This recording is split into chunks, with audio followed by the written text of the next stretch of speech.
Hi chat. How are you doing? How's everyone doing today? Hope everybody's doing good. Yes. We're playing the letter today. It's Horror Tuesday, as we all know. It's Horror Tuesday. It's time to get the heart pumping louder. Hi Feels. Carp, thank you so much for being first. Welcome in. Hi Tiny Brain. Hello. Welcome. It's Horror Tuesday. It's time to be scared of everything. Yes. Also, before I forget, the Pokemon giveaway is still happening. So if you're interested in getting some cards that I opened up that are spare, because I don't know what else to do with them, then exclamation mark enter, and you'll get a chance to win 10 Pokemon cards from my collection that are spare, of course. You will also get a choice of one extra card if you are the winner for the first one. You can have me do whatever you want to the cards, and if not, then I'll give you a little doodle. Yeah. So if you want some cards, by all means enter. Just keep in mind, shipping is not included, because if I spent 70 if I spent the amount that I needed to spend to ship all of these, my wallet would cry. My wallet would cry. Hi Beef, welcome in. Don't worry, you're not late. You're not late. No, you are late. How dare you? Hold on. How dare you? How dare you be late? You should be on time. As soon as the notification came out, you should have came in. God damn it! A card battle? Kind of, I guess. I mean, you guys be fighting for some cards. It will be completely random what cards you get, except for the first winner. The first winner will get a choice of any of the cards as their 11th card. Everybody else will just get 10. It's just because when I counted all the cards, it was an odd number. Yeah. And they're all from like different sets. So there's a lot more Japanese cards, but they are all from different sets, except for the Japanese cards. I think there's only 2 sets in the Japanese cards, which is one part of Temporal Forces and one part of Wild Forces, and I think Cyber Judgment. Okay, those 2. Yes. You sorry? You better be.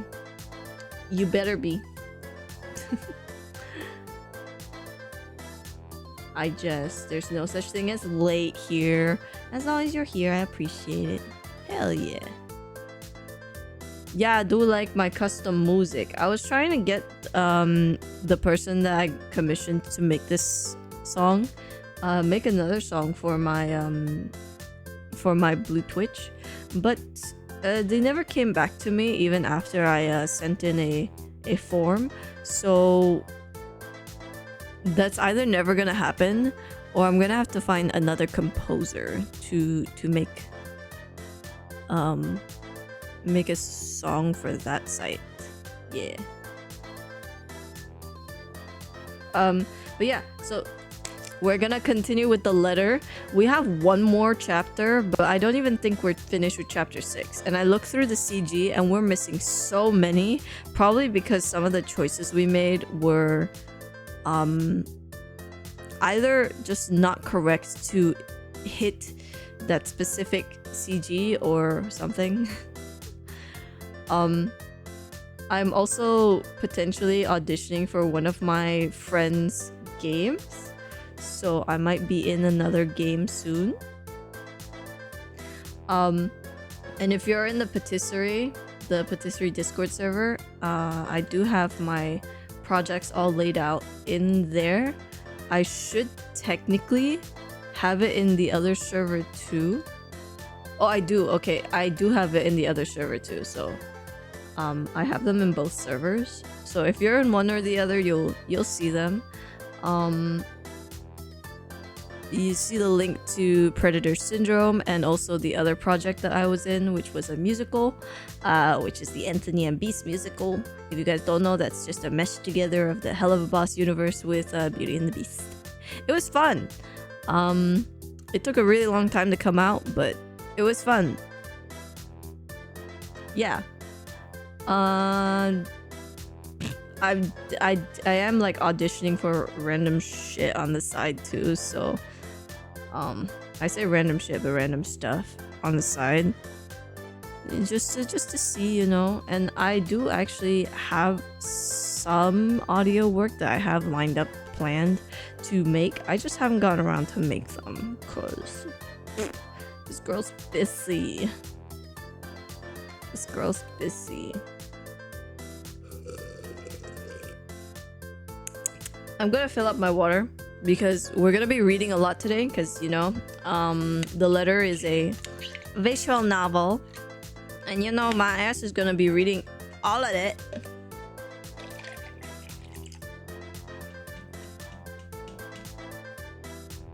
Okay, I'm gonna be reading all of this, so we gotta get the water to lubricate. You read with your ass? Damn. Ah! When did I say that? Did I say that?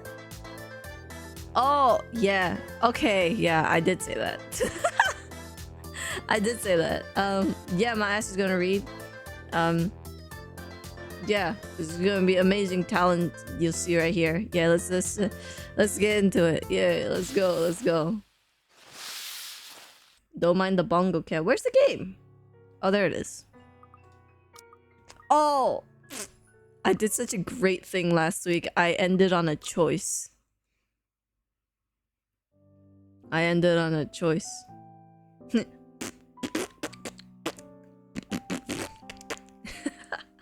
Okay, no, be serious. Be serious. Be serious. This is not a joke.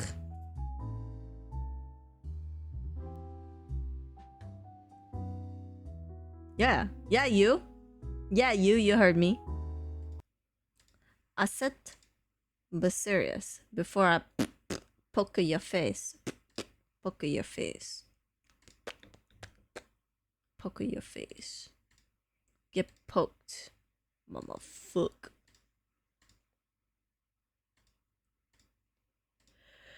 Okie dokie, here we go. Ah! How and where do I even start? I don't fucking know. How am I supposed to do that? I don't know if you heard. Let me see. I don't know. I guess there's only one way to find out. But, excuse me. You only get in the way. I feel better if you don't have to. I feel like this is harsh. Let's just go for the bottom one. Yeah, okay. There are only two ways this will end. I agree with him and take him with me, or I agree with him and drop the idea altogether. Neither appeals more than the other, especially when we're all desperate for answers and a way out.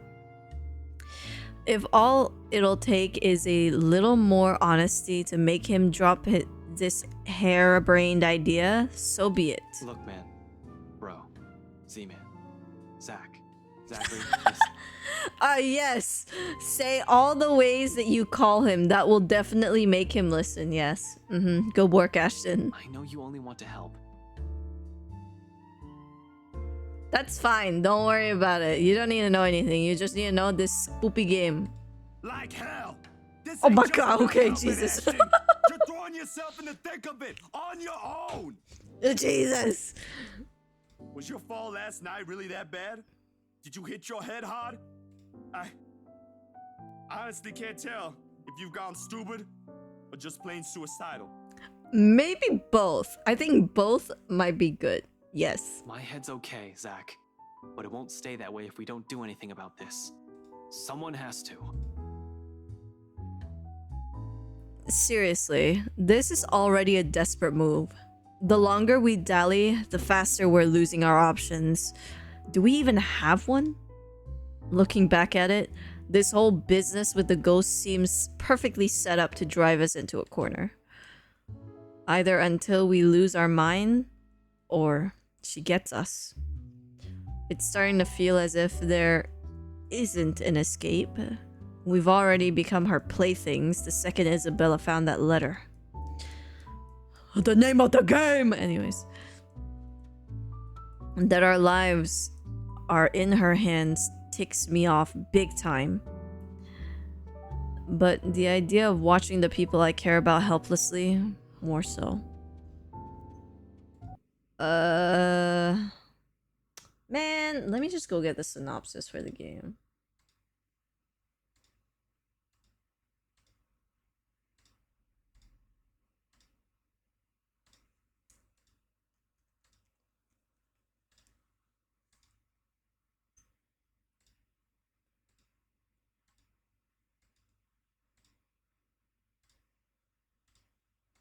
Let me see.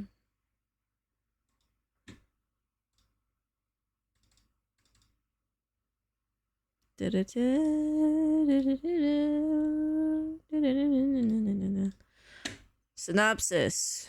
Give me. Don't play the stop.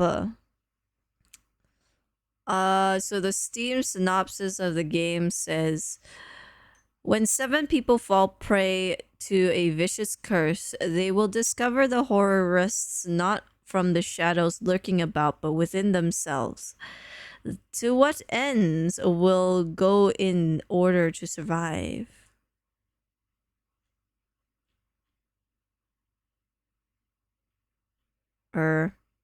Yeah. I'm pretty sure that didn't really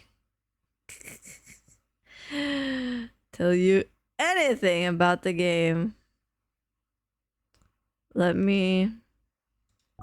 So, the very basics of the game is that... Sorry, not this one. Our first main character of the game was an estate agent, and she was showing a house that is cursed, the oldest house in this town, and she found a letter in one of the rooms, and she awoke a horrible ghost that was cursed of the mansion, which was why it never got sold in the first place. She read it to the people that she was selling the house to, which was this lady and her husband Luke, that we haven't really played yet, and Marianne as well. Those 3 witnessed the letter, and then they got cursed. And then later on in the day, Isabella went to meet up with her friend Zachary, Rebecca, and Ashton, and read the letters to them, which also subsequently cursed them too. Isabella's currently in a coma. Hannah, we have no idea what's wrong with her right now. Zachary, well, he's in front of us. Marianne, she's locked up in a dungeon somewhere, and this girl's dead. Is that good?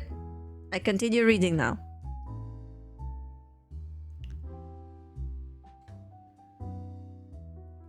They're much safer here than with me. It's a selfish thought, I know. Born out of fear. Okay. Smacks you in the face. So in case anything goes awry, the very last thing I want to happen is for Zach to take the fall with me.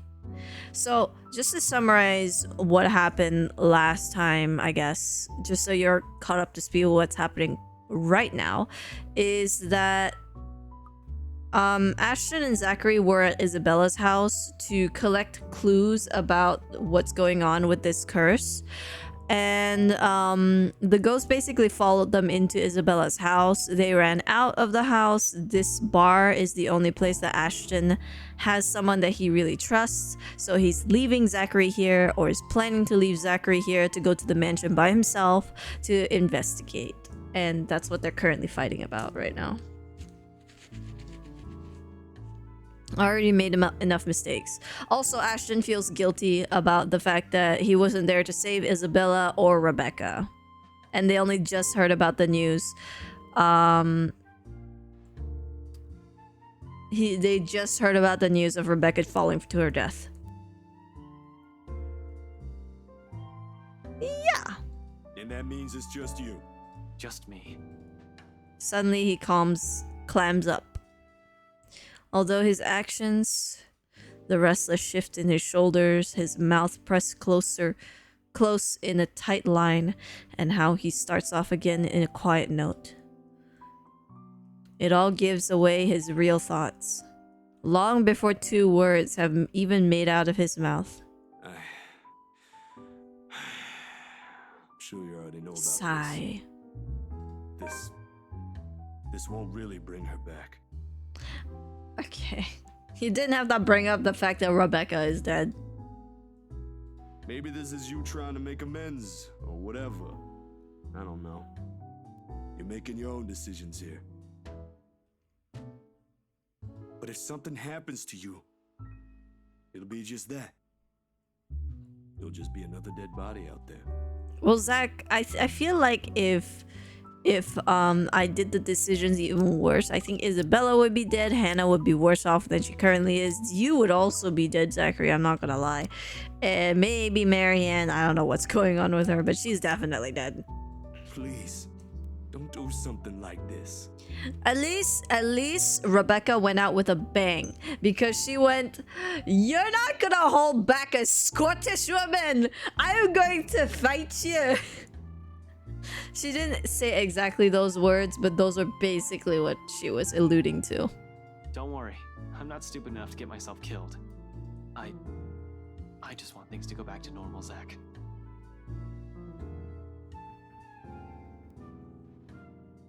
Another dead air follows at the heels of that one admission. The meaning of my words too heavy, too striking. It stuns us into another lull.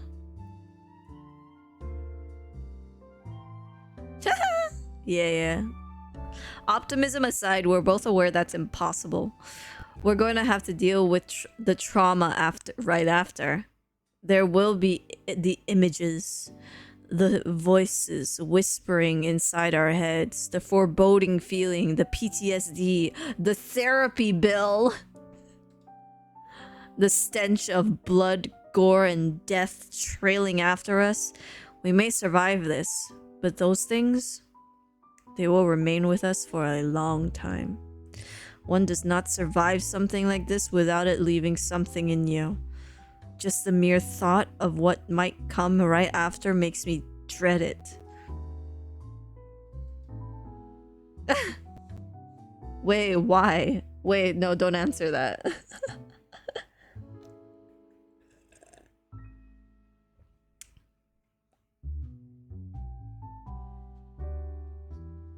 Your unfinished high school was traumatic enough to give you PTSD?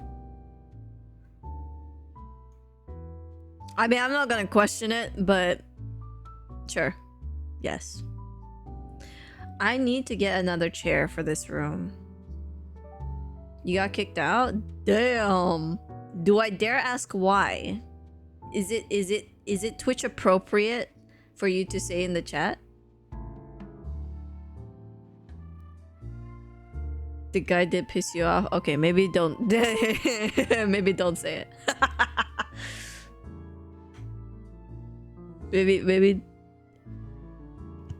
Maybe we don't say what we did. What has changed in all of us? But I suppose that outcome is more acceptable. The lesser of two evils. 3 hours. Excuse me, 3 hours? You're gonna give us 3 hours to go there and back? Hello? There's not enough time. It's probably like an hour just to get there. My head snaps up and turns to him, puzzled. He's staring at his hands with a thoughtful expression, brows furrowed in deep concentration. Like he's trying to choose the right words to convey what he's about to say.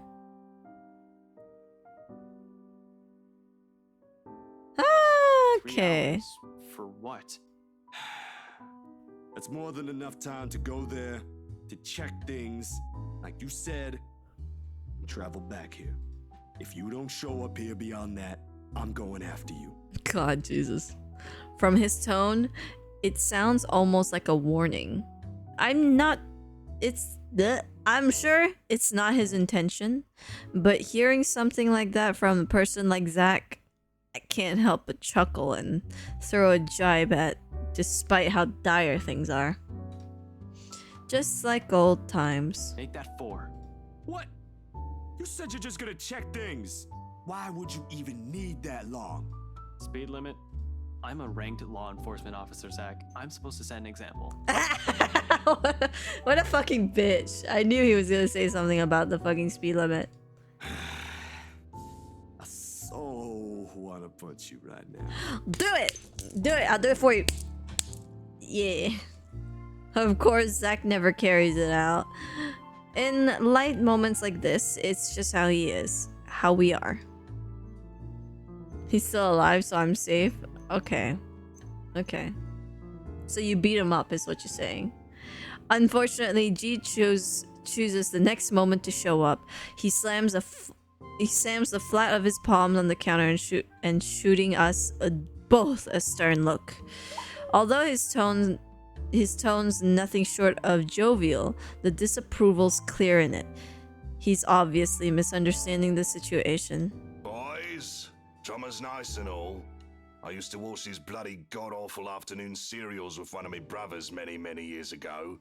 But listen, I am not having one in my pub, all right? What the fuck?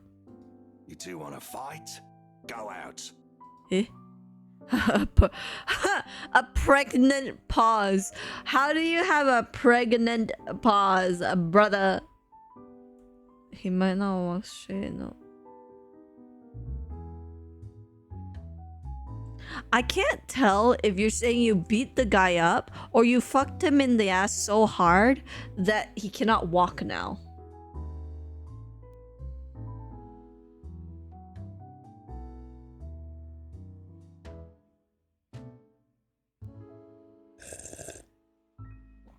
Moving on. Then without a without any preamble, Zach and I are both snickering, and G's glower melts into confusion. We both show no signs of stopping. He simply shakes his head and turns away. Doink. Oh, we're almost on the last day, so we might be finishing this chapter on Ashton soon. Zachary's arrival interrupts Ashton's conversation with G. Left alone, the two attempt to mend things between them, only for things to almost turn sour after Ashton reveals his plans to return to the mansion. His friend eventually acquiesces after Ashton agrees to the time limit. Broke 3 ribs, 1 leg, and a wrist. You almost got it right. You spelled wrist right, but there's no H. And he got a concussion? Damn. Hey, you never know until you try it. I'm joking. I'm joking. I'm obviously joking. Okay? Don't take it seriously. But you know.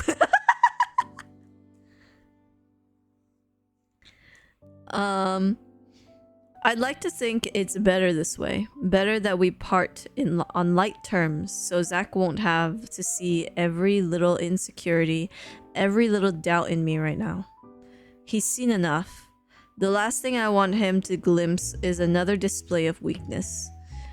Not when he still stares at me with the same unerring confidence in his ear. In his eyes, in his ear.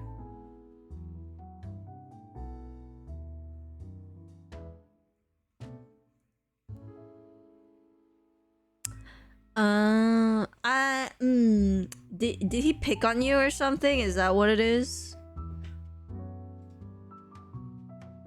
When our mirth dies down, before anything can be said further, before I change my mind, I step away from them.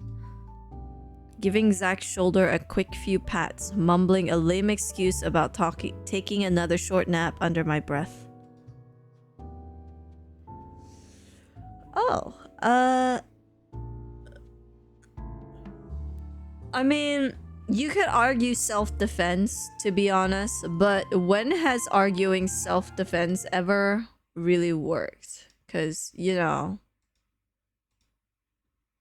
that shit never, like, it's never, ever, ever self-defense. It's always, oh, it's your fault. The one who defended the one who did self-defense, it's your fault.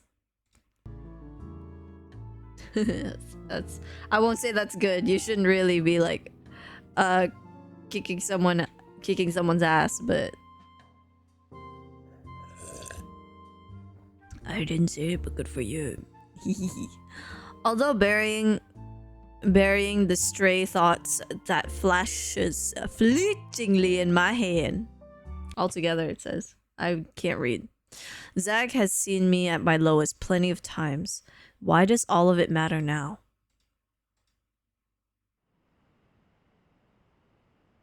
Galway Shaw's Monday night crowd, although small and barely occupies a quarter of the whole pub, provides ample enough cover for anyone who wishes to leave the place unnoticed. Just exactly what I need tonight. With the lively music and chatter slipping out mostly unseen, becomes a piece of cake. Without much trouble, soon enough, I find myself standing outside under the chilly Luxborn night. A gust of wind picks up shortly after I step outside, carrying the telltale smell of the impending rain. I'll give it about an hour or two before it starts. From the looks of it, tonight will be another downpour. Maybe even stronger than the one we had this morning.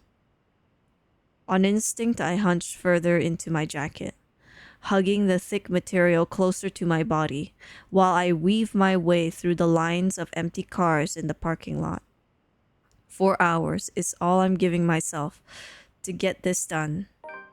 3 if I'm inclined to go by the rules Z-Man set. But when have I ever? Regardless of how generous that is, each second's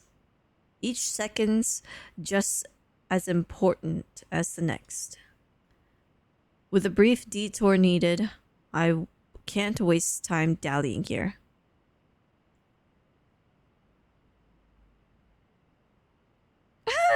No. I mean, we don't know. There's no imagery for it, but I'm pretty sure he's just talking about his jacket. If this is all connected, I need that damn paper with me, however ridiculous it sounds. If I remember correctly, it's among the stuff brought there that if I remember correctly, it's among the stuff Rebecca brought that first night at the hospital. I'll find out soon enough. I just hope Isabella's aunt hasn't read or disposed of it yet. That'll be a whole different problem. So I hurry, one footstep over another, echoing as I make a beeline for my car. But as with every plan, problems crop up at the last second. It's practically a universal rule, and it does. In the form of a long figure waiting for me next to my car. Oh my god! Zach turns just as I near the corner, and his mouth quirking up a weary smile. He offers no greeting except for a quick acknowledging tilt of his head. Even as my pace slows and I look at him with all the unvoiced questions in my eyes, he remains wordless, merely throwing his head back and shifting his attention up to the starless sky when I come up and stand beside him.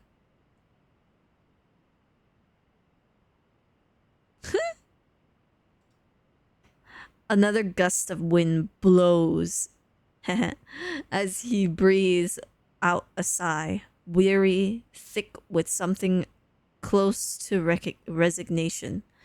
The breeze carries all of it away, while he folds his arms closer to himself to keep warm, which raises the question, why is he's out here? The air's already heavy with the promise of rain, With clouds obscuring the view, there's really nothing left to look at but the dark blanket of nothingness. Still, he stands here as if he's intentionally waiting for everything to fall. That, or he's here for some other reason. Are you really sure this is the best you can come up with? My hand stops a few centimeters short of nudging my car door open. Even above the howling winds, his words strike true, booming, echoing, spurring every doubt within me, and for a long moment I remain silent. How do you answer that when you have no idea yourself? Ashton, if you ain't... I don't know, okay? But this is still better than standing around here. Or chasing after every person listed in those papers we found. This is the closest thing we have to a solid lead. Don't worry, I'll be back before you know it. 3 hours. 3 hours, Ash. You didn't say your line, Zach. I said 4. No, 3. Don't negotiate. You're no good to anyone dead. Glad to know someone's going to miss me. Bruh. Just leave, you jackass. You jackass. Just leave, you jackass. You motherfucker. You bitch ass poser. Ashton left the mansion at nightfall, but when he got to his car, he found Zachary waiting for him. Although he had no intention of stopping him, he did express his doubts about the detective's plan and reminded him of their agreed time limit. Yeah, I did. I never not choose violence. I mean, come on. I give his shoulder a reassuring squeeze before slipping inside my car. There's a worried crease between his brows as the door closes behind me with a soft thud. Bleak as it is, it's the last thing I commit to memory when I drive off. One last reason to be optimistic. The wind has already picked up upon my arrival at Ermengarde Hospital.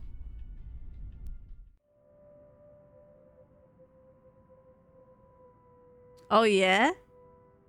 Somewhere the faint sound of thunder's boom, filtering even through the concrete walls of the place.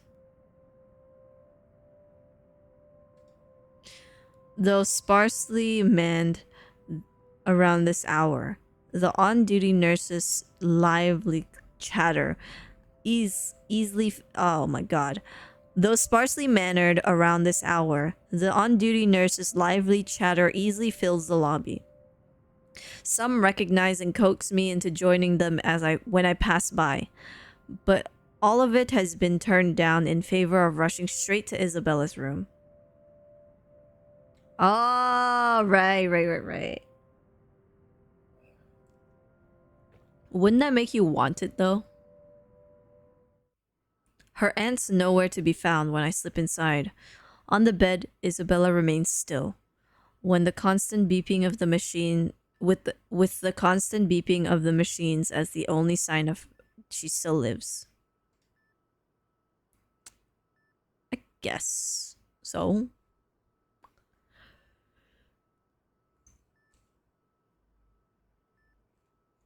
But then, wouldn't they wonder why the fuck so many villages are like just dying off randomly? Same as the other day, as well as the day before that. Nothing has changed in her condition. And every single time I step into this room, the sight of her weak, motionless, still sends a painful pang in me. Excuse me. And when she wakes up, all of this will be over. Hey, scaredy cat. Hang in there, all right? I'm going to fix this mess we're in. And once you're okay, you're buying a whole month's worth of ice cream. Yo, that's fucked up. Wait for me. She won't be able to answer. Not yet. But I imagine her laughing at me right now, daring me to make good on that silly promise. And I will. Finding the letter among her belongings doesn't take long. 5 minutes later, I fished it out of one of the side pockets of the bag Rebecca brought with her before the second night after Isabella's confinement. I take a stretch.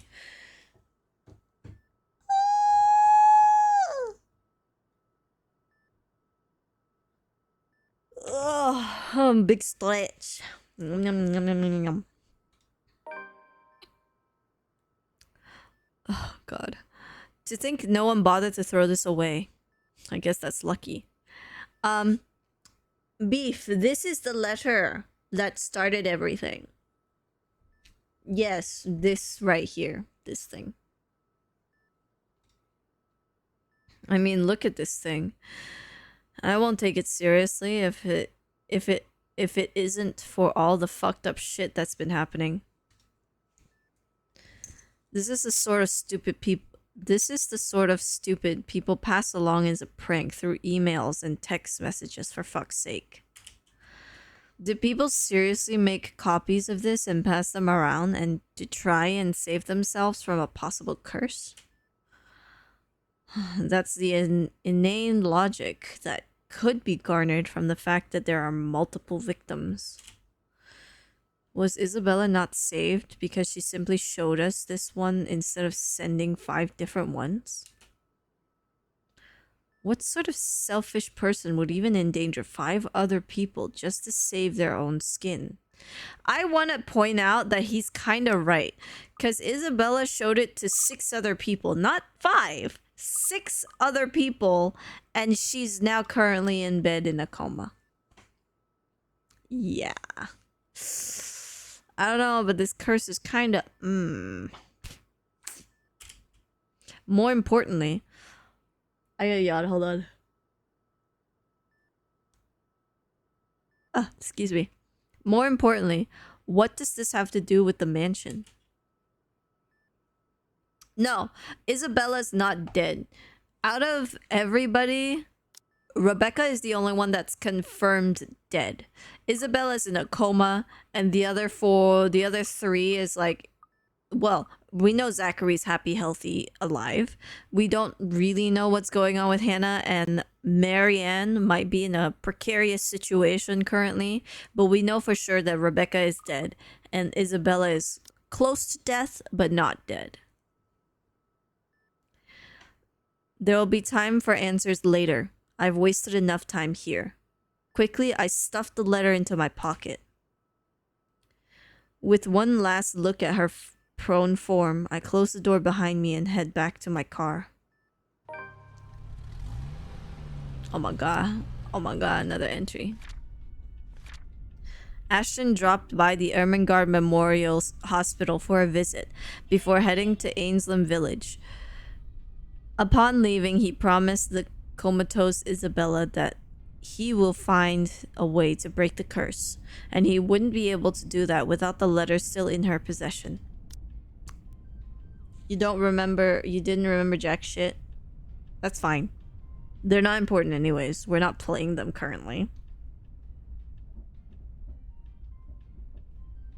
Within 10 minutes, I'm driving out of Luxbourne and heading straight for Ainsland Village.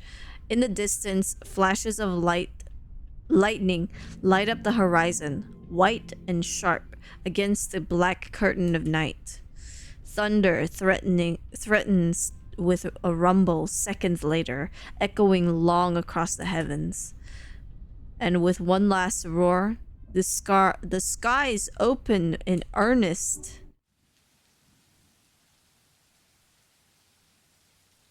I'm gonna turn the heater on. I'm starting to get a bit cold.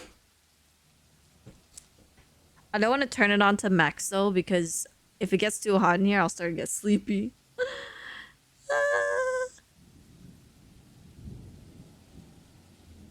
Excuse me. I'm already yawning enough for all of us. The rain fall in fast, steady sheets, creating shallow puddles on the dirt path, drenching everything the eyes can reach. Despite having grown up in this city, I still despise the rain. Living here doesn't mean I have to like it. Lucky me, I've reached the mansion before the downpour has turned torrential.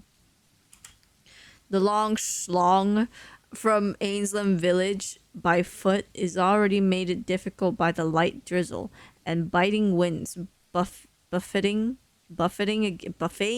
against my body every few seconds. I mean, it didn't randomly start raining. Ashton did say earlier when he first got out of the pub that there was a smell of the rain coming. So it was already expected to rain. By the time I found a cover under the tree lining the vicinity of the mansion, my shoulders are already drenched. My hair is also sticking against my skin and out in every possible direction. Thankfully, the letter, taser, and gun I brought with me has remained relatively dry. That's the most important thing. However, those are the least of my problems at the moment. Sometime after the housewarming party, Scumbag Wright has suddenly grown a brain and tightened security around the mansion. A guard is now stationed in every possible point of entry. The main entryway, the back door leading to the kitchens. Hell, it's almost a miracle no one has spotted me once I entered the property. Although, that's probably because I kept close to the forest. Yeah, going to the mansion. While I can always create a clever way in for myself under this deluge, it'll be difficult to do so without making much noise or leaving tracks. I don't really have the luxury either, do I? Considering how off this place feels since I stepped in the property and the mansion came into view, every light is off. Even with security personnel on patrol outside the whole house itself, it feels empty, eerie, too quiet. Normally, I'll pass it off as some kind of power outage because of the storm. It's not a far off conclusion when this place is almost in the middle of nowhere. However, something just feels off.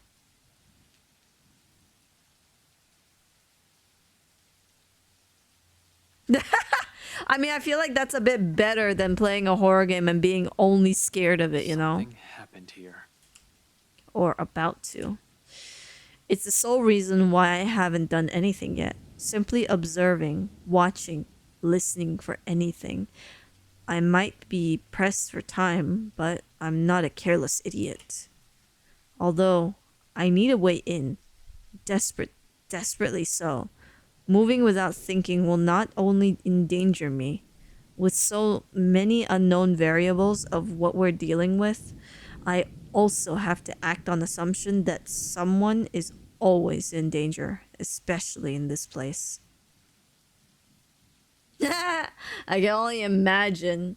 Just horror thing starts. Oh, that thing looks kind of funny. That thing is a clown. I can't act impetuously. I've never seen that word before. Impatiently, maybe, but goddamn. Excuse me.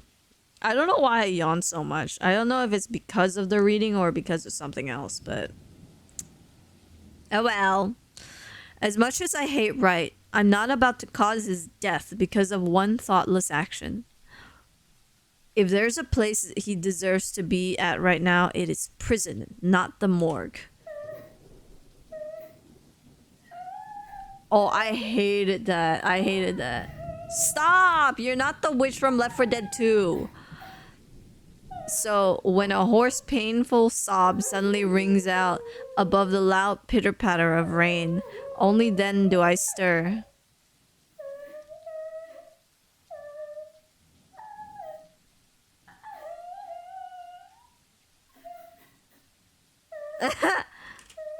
A woman. Perhaps a servant? Or worse, Hannah Wright. It's coming from the forest? Oh my god, don't fucking turn around and there's just something behind you, I swear to god. Just right up ahead, in fact. Not far from the house. Regardless, I give the place a quick, wary glance before following the noise. Carefully, keeping to the shadows, one cautious step after another. You would think that Ashton would wear black or something. He's wearing a bright white jacket with fur. Louder and louder it goes as I near. Yeah, you fucking bitch! Until it abruptly turns into a loud, desperate anguish cry. I begin to run, one nervous hand ready on the gun holster at my hip, the other raised for balance as I scurry across the dense understory. Dead leaves crunch under my shoes, but but I pay it no mind.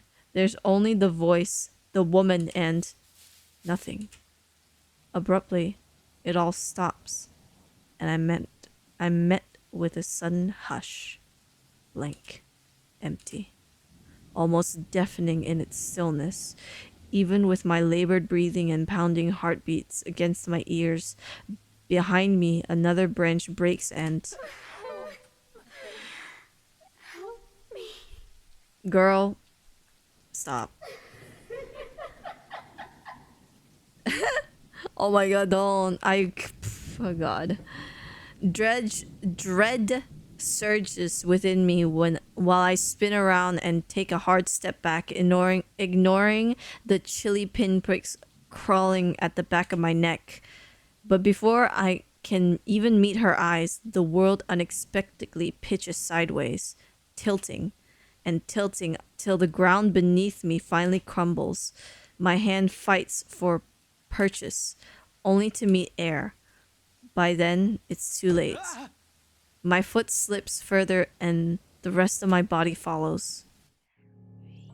Dark spots blur the edge of my vision. I swear to God, if he opens his eyes and she's right there, I'm going to cry. Black tendrils twist and coil around my limbs. Soft footfalls echo from the far distance, scurrying, scampering, moving in an odd rhythm with the sharp, piercing notes of her laughter. It is wet outside though. But more than that are the voices, lacing venom inside their crevice in my... Oh, lacing venom inside every crevice in my head. Murmurs that jur, scoff, and deride. Over. It's because you didn't listen. And over. It's all your fault. And over again. Why won't you believe me? A reminder of what I failed to do and of who I failed. What I'm trying to desperately fix. A scream threatens to burst, but my throat closes off. You know, it's fine. It's fine. You don't have to listen. It's totally not like I'm trying to tell you the story or anything. But my throat closes off. Ever so slowly, a chill seeps into every nerve in my body. Excuse me. Washing away every sensation in me, apart from one. There is only fear. Oh god. Once again, her laugh echoes. A sound both bitter and unforgiving. It is the last thing I hear before she reaches for me. The ground trembles. The world slows to a stop. Oh. Oh. Oh, thank God. Oh, thank God. Holy shit. If you take this game part by part, it almost could turn into... Huh? Why is that? And don't say anything too inappropriate, okay? This is still Twitch. The storm... Okay. The storm had started in earnest when Ashton arrived at the mansion. While trying to find a way, the detective noticed that eerie silence that had enveloped the place. Something was wrong inside, but before he could figure it out, the sobs of a woman suddenly echoed. Half darkness greets me when When my eyes finally snap open and the soft patter of dripping water somewhere spurs my consciousness further. For a few short moments, I remain still, blinking away the dizziness, allowing my vision to adjust to the lack of light, and my breathing to even out first. Oh, allowing my vision to adjust to the lack of light and my breathing to even out first, before pushing myself up on one arm and attempting to stand. Okay. Well, I can see it, but because I know what the context is, I can't really. Turning alone is a struggle on its own. An inch of movement sends a stab of sharp pain right up my arm and back, giving me another pause. Shit. I hope I didn't break anything. Fuck. Damn, Ashton.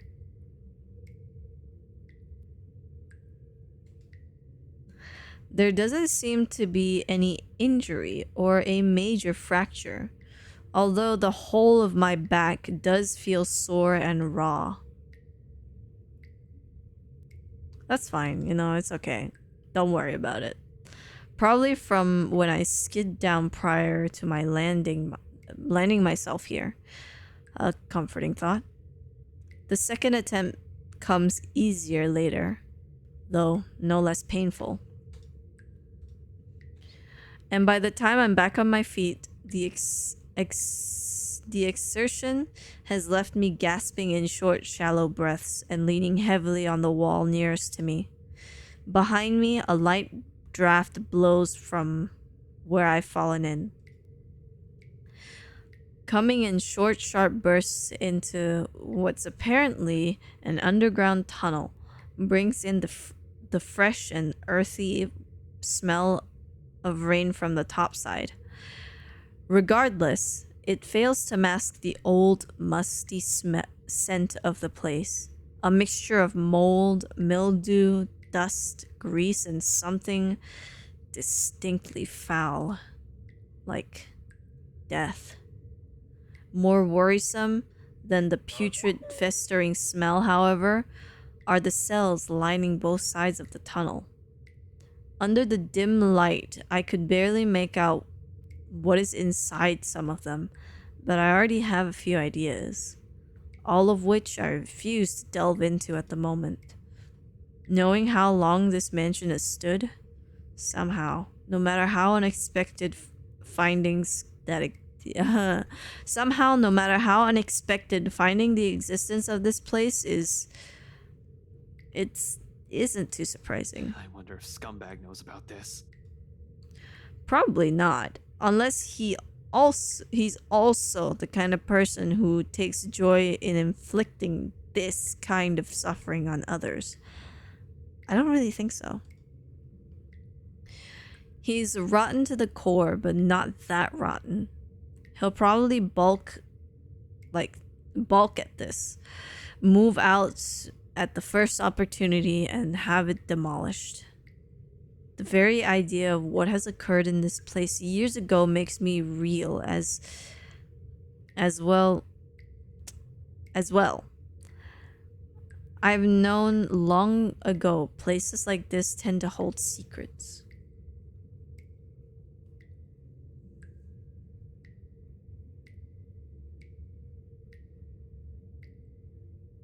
Well, I wouldn't exactly say that. I wouldn't describe it. I wouldn't describe that as a putrid smell, because you are going to offend every woman you'll ever sleep with if you said, man, that's a putrid smelling tunnel. That's terrible.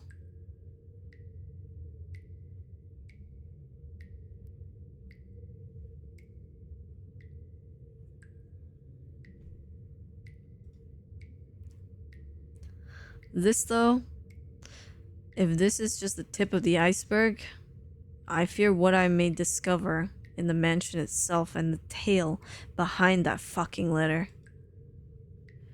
But fear's inconsequential. As unpleasant as the sight of this is, this place might also be the only way out.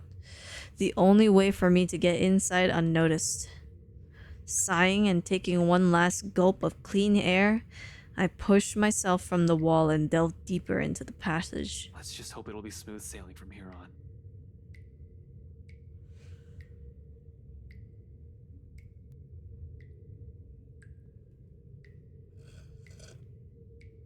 Man, Beef's never heard of the high ground. Turns out that alone is too much to ask for this early. Not 20 paces into it, another sound abruptly rises from above my footfalls, rebounding off the hollow walls and echoing inaudibly across the whole span of the tunnel, before fading away as swiftly as it rang. I pause, nevertheless, straining my ears for more of it. While I gradually move my hands to my side, slowly and steady until the tips of my finger brush off the gun's handle. Although cold against my skin, it's the closest thing I have to comfort at the moment. For a long minute I wait, holding my breath, watching every form, edge, and shadow at the corner of my vision for any movement. After a heartbeat of nothing, I allow the tension to ease out of me in the form of a long, slow exhale that reverberates around the whole passage. Who's there? Oh, there, Marianne! Oh!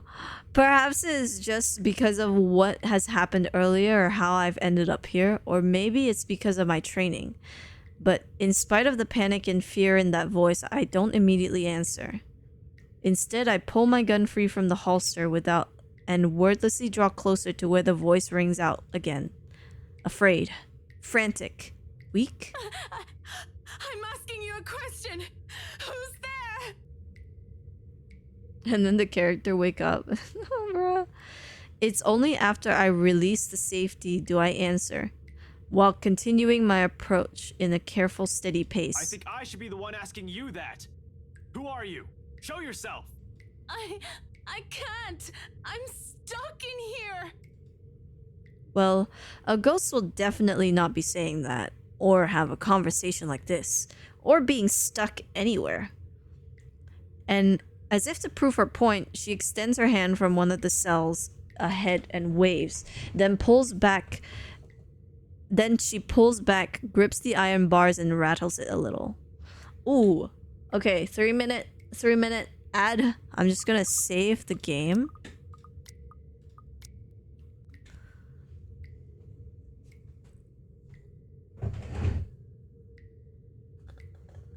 I'm just gonna pretend I didn't see you type that. I'll be right back. I'm gonna heat up some food. It's a 3 minute ad break. I'm gonna be right back. I'm gonna heat up food. God damn, you guys you're messed up, man.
Oh, I'm back. Hi.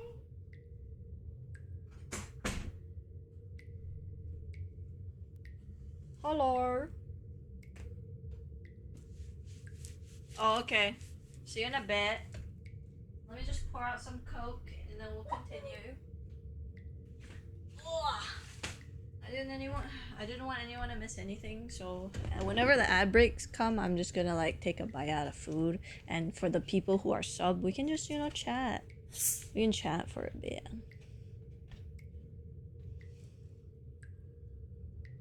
Except for Valorant. This is the only time where I don't care about the ad break is when we play Valorant, because I can't care about the ad break.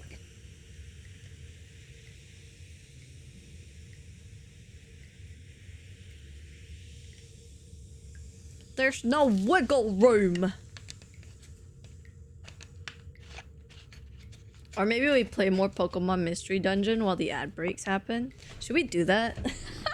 That would be so funny. In between horror game, like pause the horror game, play Mystery Dungeon. Just, yeah. Ugh, let me mix up my rice and curry though. Because once it gets cold, it's not gonna be easy to mix. Oh my god, my curry looks so good. Chat, would you eat my cooking? Serious question.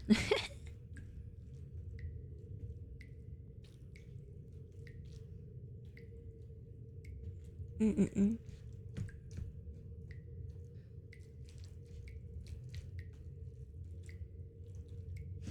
me a dish. Okay. What kind of meal would you want to eat though? Like if you had me cook anything at all, what would you have me cook? I'm probably gonna tell you like, oh my god, I've never cooked that before. Holy shit. You want me to cook that?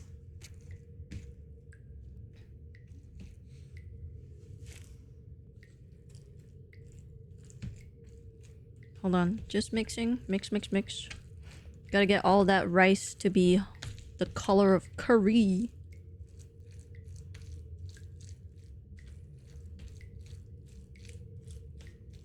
Okay. I think that's good enough. Okay, that's good enough. Yeah. Stick that over there. Get back to cozy seating. Well, I want you to cook whatever your best dish is. I don't even know what that is. I just cook anything and everything as long as I can follow a recipe. I'm good with that. If it's like overcomplicated though, excuse me, then we might have a problem. Cause yeah, we might have a problem. I don't know about you, but I can't make overcomplicated dishes. I can't get out! Can you help? No. In 5 quick steps, I'm standing in front of a cell, and sure enough, a woman's inside. Slumped on the floor, holding the bars with shaking hands, clinging to it as if it's the only thing keeping her upright. Not just any woman. You? McLaughlin? McLaughlin? You motherfucker, you forgot her last name. The same one I met at G's 5 days ago, smashed drunk and babbling her frustrations about her employers. Holmes? No, not McLaughlin. McCullough. Okay, you do remember her name. Marianne McCullough. Famous interior designer extraordinaire. Not as extraordinary now, with how exhausted and feeble she looks, trapped in a jail cell, of all things. Her breathing's shallow, and there's a paleness to her complexion. Sunken eyes, cracked lips, dry skin, all signs pointing to starvation and dehydration. What? How long have you been stuck in here? 3 days? 4? I don't know. I have no idea anymore. I just fell in and that woman, whatever. Can you get me out of here? In a moment. But here, go feed yourself first before you fall over. I fish out. Oh my god! I fish out an energy bar from my pocket and hand it to her. She's lucky I always have one on my person. You know what? It's fair. At least you're giving her something to eat. For sudden emergencies or extended stakeouts, a little sugar can keep me going. Like any starving person, she wastes no time making a grab for it, unwrapping it straight away and taking in whole mouthfuls of it. I can't fucking read. I'm a voice actor, by the way. Relief washes over her face on the first bite alone, although she's gonna need more than that if if what she has said is true. But for the moment, it's enough to keep her alive. Good thing she seems to have the sense of prioritize survival over comfort. If the puddle in the corner of the cell indicates anything, without water, the human body can only survive 3 days. No food, and I'll give an average of 3 weeks. Though, even then, it won't be a pretty experience. Granted, some have survived longer than that. She's still fortunate I found her when I did. Now to get her out. My bobby pins won't be of any use here. It's not like I need it. Unlike the ones we've had in the precinct, a simple barrel hinge holds the gates of this cell together. Even without any special tools, I'll be able to lift the door to free her. However, with how heavy it seems, I'll need a lever of some sort to help. What are you looking for? Some wood, a 2x4, I guess, a plank or a pipe, anything I can use as a lever. Wait here. Hi, Nye. Hi. Horror game time. We already had a little bit of scares. And we found Marianne. She's still alive. The hallway yields nothing but dust, dirt, and a few rusty chains scattered about. While I may find something in one of the open cells, I'm reluctant to check or even step in.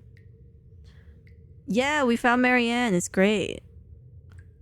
We can't have another person trapped in here. However, McCullough ended up inside. Well, there's no.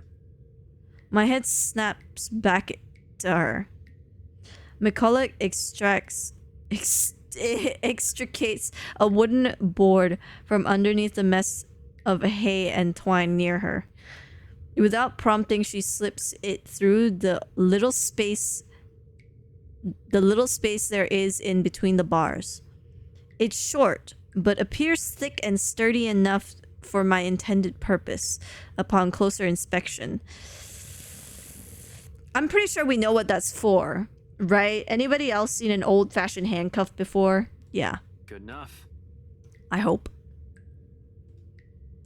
I get to work at once, anchoring the other end of the plank to the base of the door and applying ample force to the other end. It takes a bit of effort, no kidding about the heavy part. Still, a grunt, a gasp, a creak. In a matter of minutes, with a little help from her on the other side, the door eventually lifts off its hinges. It falls to the ground with a loud, ugly metallic thud, but the sound of it puts elation on McCullough's face. She doesn't even ask for help. As soon as she can, she hastily crawls out of the prison she has accidentally found herself in, more than happy to get out of it, despite the lack of strength to stand firmly on her feet. Thank you so much. Yay! We freed her! Look, she's still alive! Thank God. After the second day, I was so sure I was going to die in there.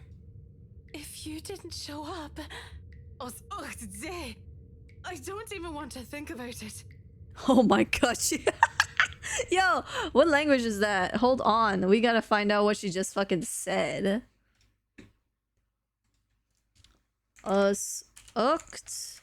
De. Oh, for crying out loud.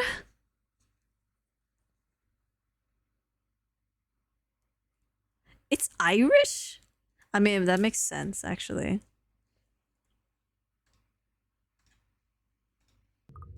How did you even end up here?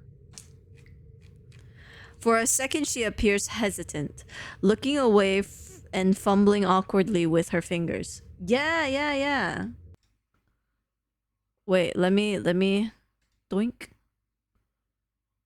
The Google Translate. Google Translate. This thing. I love that I put that in and the Google Translate said it means because of him. And I don't think that's accurate because of what the other stuff said.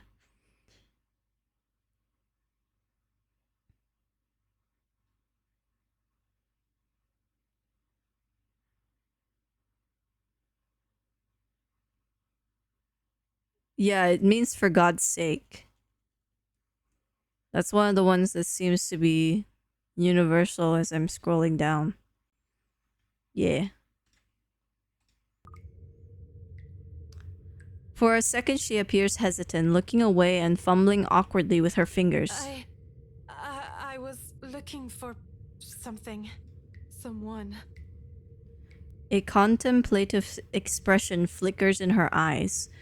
Something that's close to wistful. Like when a person remembers a memory she's fond of.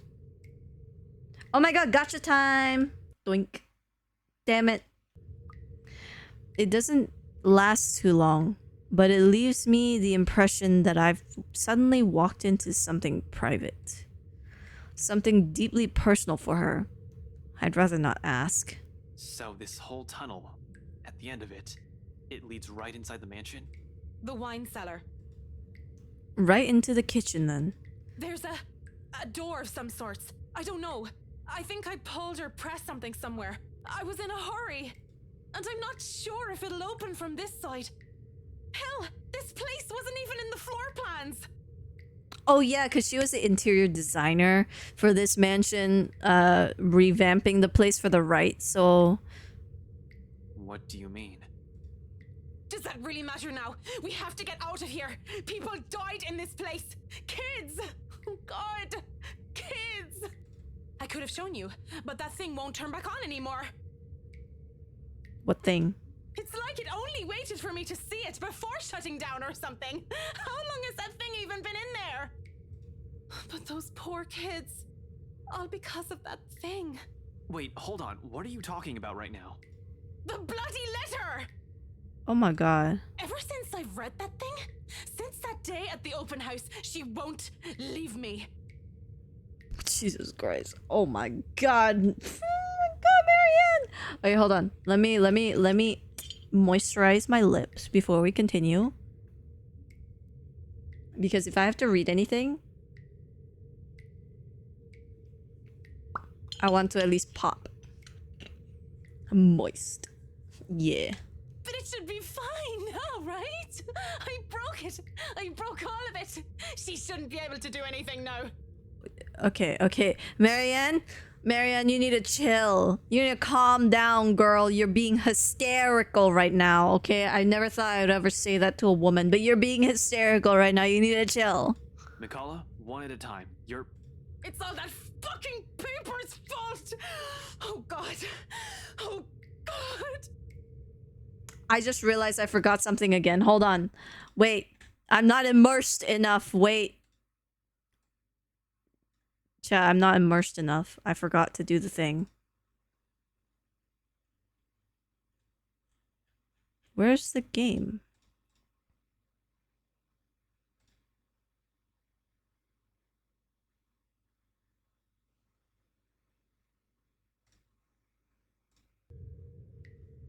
Boink. Yeah, there we go. Wait, is that it?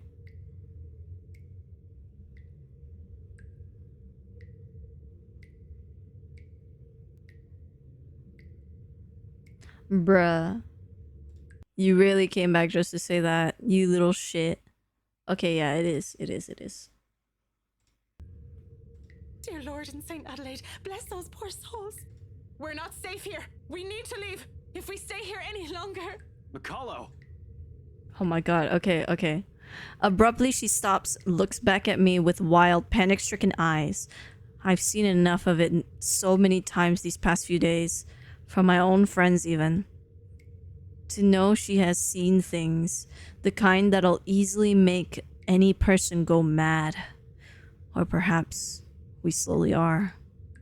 The longer it takes, the faster our descent into it becomes. I can't even tell which one's worse. Death?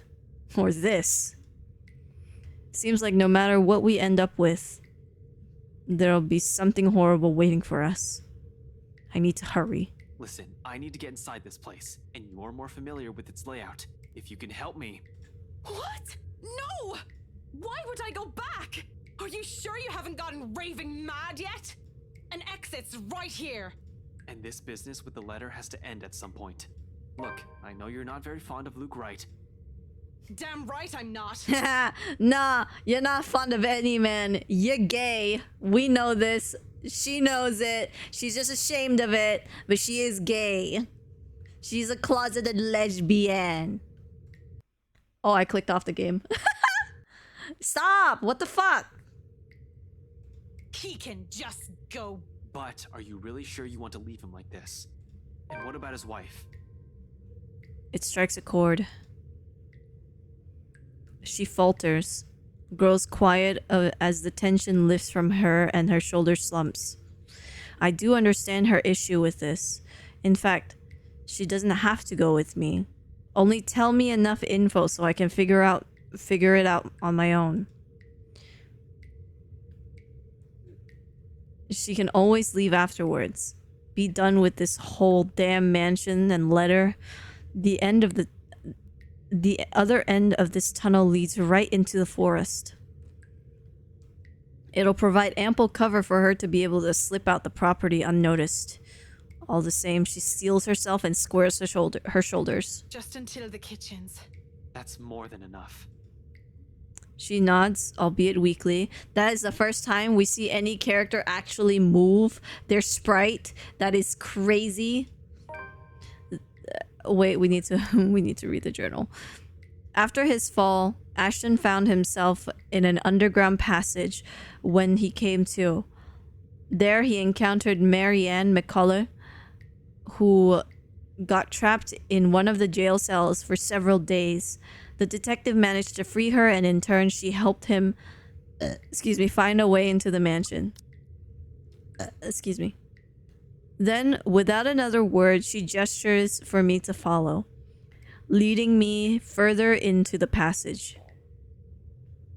Occasionally, she'll stop, find purchase on a wall to catch her breath, but throughout the short walk, she asks for neither a break nor assistance. I suppose that's something we have in common. Eventually, we get to a dead end. Although before I can question her on it, she begins palming for something on the wall, tracing her fingers along the weathered edges of the bricks with a frown on her face. It should be somewhere here, I think. What the hell are you doing? She merely holds up a hand, begging for my silence, and continues searching. Then, without a warning, a few minutes later, something clicks. A portion of the wall shifts ajar and reveals a glimpse of another room. Bottles lining the walls, liqueur barrels for aging, moisturizing of lubrication of throat proceeding. Yum, yum, yum, yum. The wine cellar, indeed. The ladder to the kitchen is on the far end of this room. Surreal. This is all nothing but a surreal nightmare. But after everything, should this even surprise me? Ghosts, curses, hidden passages. I can't even bring myself to question the extent of this door anymore. I simply follow her to the undercroft without a single question, in spite of a number of them already swimming inside my head. As a kid, I used to crave for this kind of adventure. The stuff of mystery, the detective novels, daring chases, interesting cases to solve, suspects put behind bars, justice served. I was blinded, I admit. Now I simply want this to be over.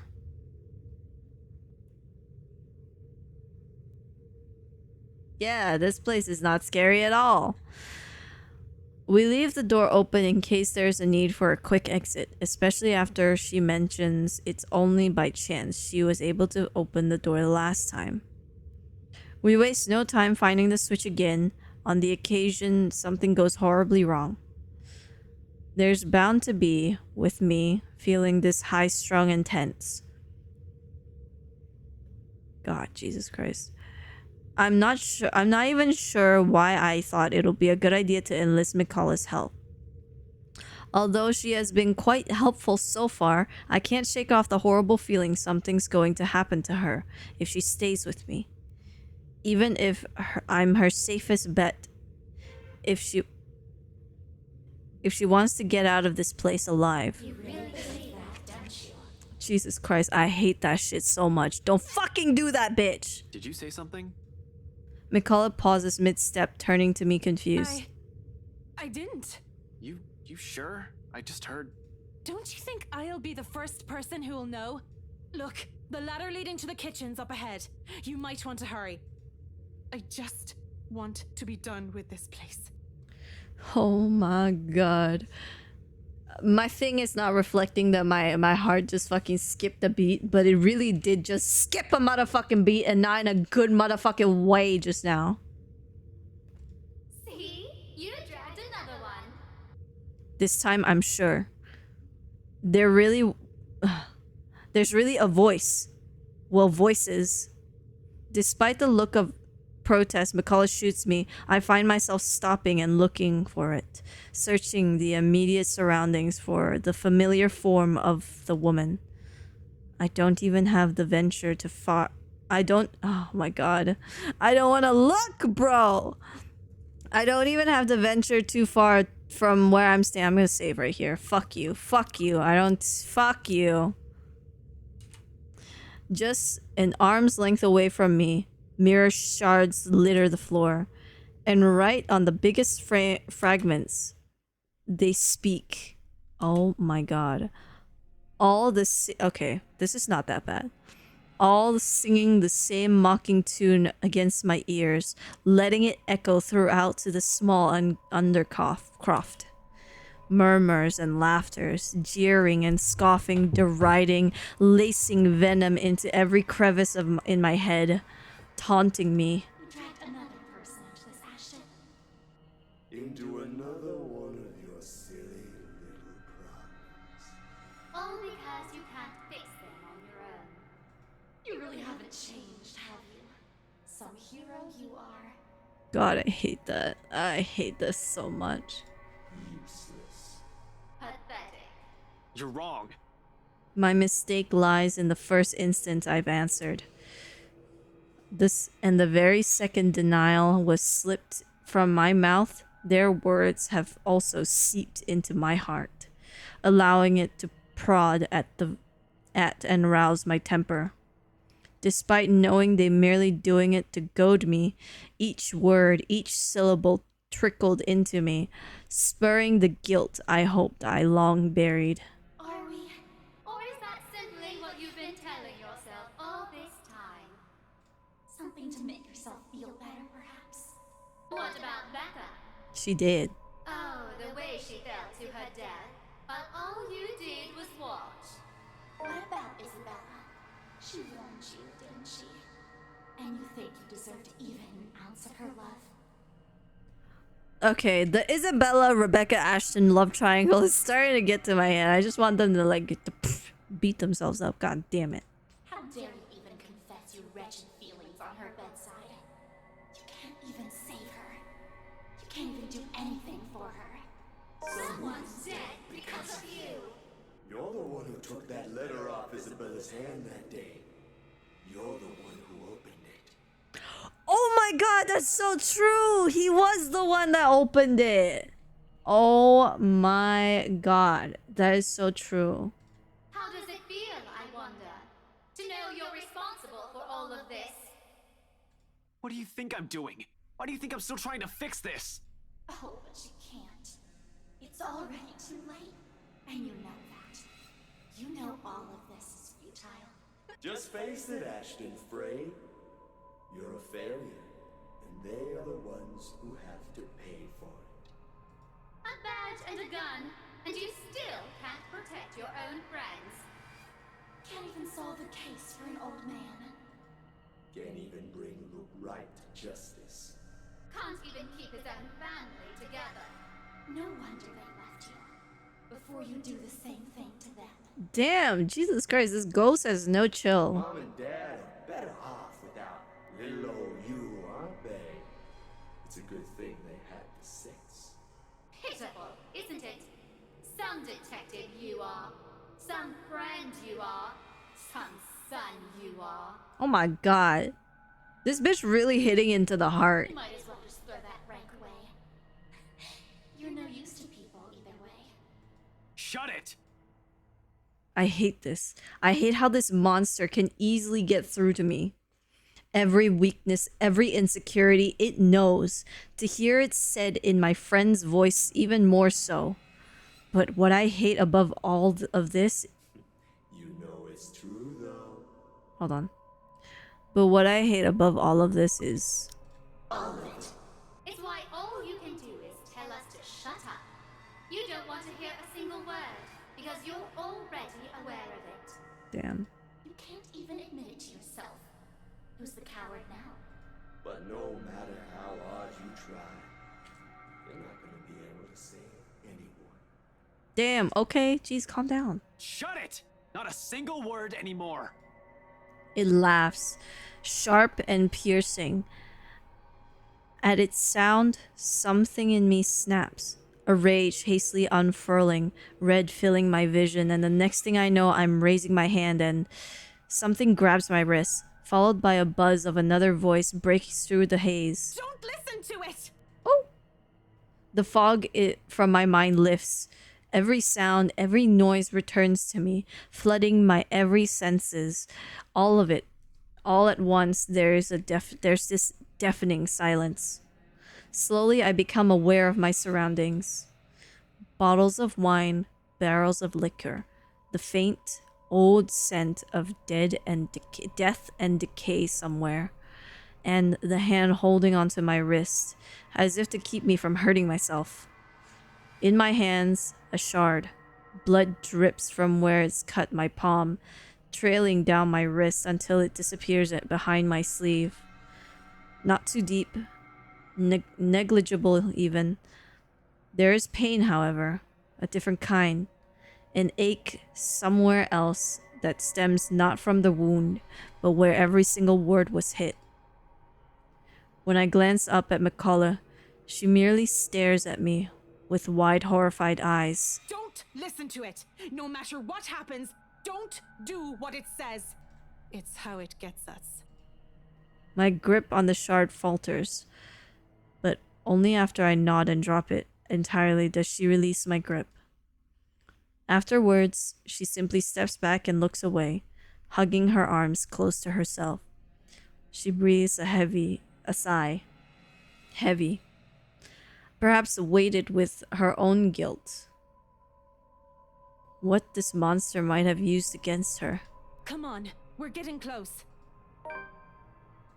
Damn, Ashton. I just clicked on the next thing. I didn't even read what happened just now. Goddamn.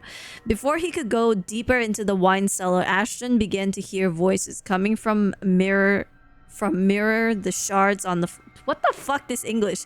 From mirror shards on the floor, mocking him for his failures.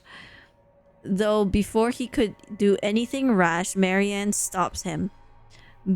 Belatedly, he realized he had picked up a broken mirror shard. She walks off without another comment, but there's worry in her as she gives the fragment one last glimpse. On the ground, they lie lifeless now. No more voices, no more insults. But even as I walk away, one whispered taunt continues to ring inside my ears. It's useless, Ashton Frey. You aren't going Okay, we're gonna kill this one. We're gonna kill Ashton. Fuck you. And you are going to die alone. Everybody dies alone. This is not even a threat. Everybody dies alone. A fear. One that has been kept, long kept in the darkest place in my heart. One that a small part of me wishes for. The trapdoor swings open without a fuss. It isn't even locked. Probably left open from when Wright asks for some midnight snacks. I make sure the coast is clear, of course, before I pull myself and help McCullough up. Excuse me. The butler of theirs is nowhere to be seen.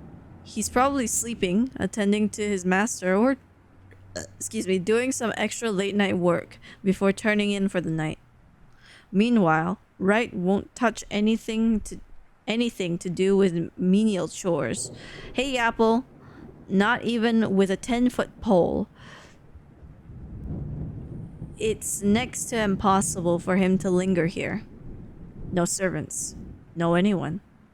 And just as easy as that, we're in. Gently, I close the hatch. If things go well, the same path will be our way out. If our luck doesn't hold, that's not an option now, is it? I have people waiting for me. I really don't want to think what might happen. Sometimes it's best if we simply revel in our little victories. Their great blessings when everything else is going against you. And in a place like this,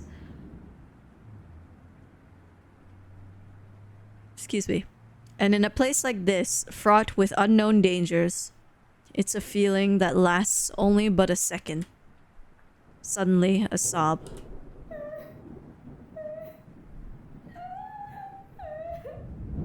I hate everything. Ringing out from some distant part of the house, echoing through the empty halls. Beside me, slumped on the ground, pale and breathing heavily, McCullough immediately tenses. Her eyes go wide, and her grip to the side of the counter with a force that might even crack it, if only she has the strength. As it is, she can barely stand. She hasn't fully recovered.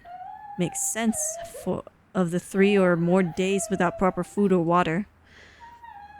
And it's this weakness that puts the fear in her eyes. She's aware. If something happens, if there's a need to run, she won't be able to. She's a liability at this point. Holmes, I really don't think going any further is a good idea. And you would be right. But is Ashton gonna listen? No! Why? Because his big head says I need to look into this and I need to save everybody. Look at this place. Everything seems fine. Nothing's off. Maybe we should just go? I really don't like the sound of that. Man, Marianne, you're really not like Rebecca. To be fair, though, she did go 3 days without food or water. But man, Rebecca went out with a bang. She said, I'm Scottish and you can't beat me without a fight. Marianne's here like, I can't. Please. Please. I just want to go home. You really don't have to come with me. Just until the kitchen, yeah? We're already here. You've done your part. From here on, I'm going on my own. Yes, I said that, but... Can you even stand? She doesn't answer. You'll only be putting yourself in more danger if you follow after me. You have an easy way out of here. Stay here. Once you're okay, I need you to get yourself out of this place. What? I'm not going to leave you! Well, I'm not taking you with me either, lady. So it's here or out there. You really are mad, aren't you? Yes, make all the noise possible. I'm sure the people sleeping won't know you're here. Probably all will be, if no one fixes this little curse problem we have. You think you'll find something in here? This is just a mansion, for God's sake! Well, it's where Isabella found the letter, so you would think that maybe it originated here. Maybe.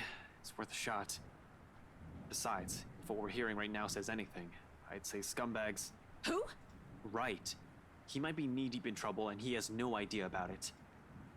McCullough still appears as if she's about to argue. So instead of more words, I holster my taser and hand it to her. I unholster my taser and hand it to her instead of holstering it back in where it's already holstered. A standard issued for every member of Luxborn Police Force. But it shouldn't take a genius to know how to aim and fire one. Hold on. I need to turn this brightness down. Because I feel like that brightness is too much for this game. Let's turn it to 60. Oh, oh, oh, oh. You can see my butt in the background. To 60. Let's do 50. It's fine. We'll do 50. Yeah. Even Isabella may be able to use it without training. Yet Miss Interior Design Extraordinaire stares at it as if I've just handed her something particularly nasty. Listen, you want to wait? Fine. I'm leaving this with you. But if I don't come back here within 15 minutes, I want you to backtrack and get the hell out of here. 15 minutes? Ashton, you've given yourself 3 hours. Some of it was wasted getting here. Some of it wasted unconscious. And now you're saying she got 15 minutes? Yeah, that makes sense. Are you daft, Holmes? I already told you. In case something goes wrong, I need someone who can tell people what's going on. Who can tell my friend what might have happened here. He's at the crawl. You know the place, right? Yeah. I trail off, letting the meaning of my words hang in the air. I want to be optimistic about this. Really. However, I'm going against something almost everyone can't quite understand. I'm just being realistic about my chances. McCullough seems to understand this as well after what I've said. Any sign of protest has already died from her tongue, and she simply looks at the taser quietly. After a moment, she just nods. I hate everything. Why is the crying necessary? Upon reaching the kitchen, the crying Ashton hears from outside began anew. Unwilling to risk a civilian, the detective handed Marianne a taser. Advised her to leave him if he didn't return after 15 minutes, even if he himself was uncertain if he would. Beyond the walls of this room, the cries continued to grow louder, and I take it as a sign to leave. Without another word, I slip out the door. Like a siren call, her voice beckons, and I motherfucking hate it, you know? If I was hearing a crying voice, I wouldn't want to go towards it. We don't do it for Left 4 Dead, and we certainly shouldn't be doing it right here. Finding out who that is seems to be a good place to start as any. I keep to the shadows for the most part. Not that there's any need to. The entire place feels empty. Odd when a house this big should have a large staff. You'd think there'll be 1 or 2 roaming about for some late night chores, or someone seeking out whoever's creating this ruckus. There's none, however. Shouldn't they have security posted inside as well? Unless their security means the butler, though I doubt Scumbag's that sloppy. He loves his life more than anything. Probably more than his own wife. The things he's done, he's bound to make more than an enemy or 2. He's also the kind who will do anything to keep himself safe. Alive. I wonder what he'll say when he finds out that there's something not human living with him in his own house. Welcome back. Potential dangers aside, being on my own grants a greater degree of mobility, which I am more comfortable with.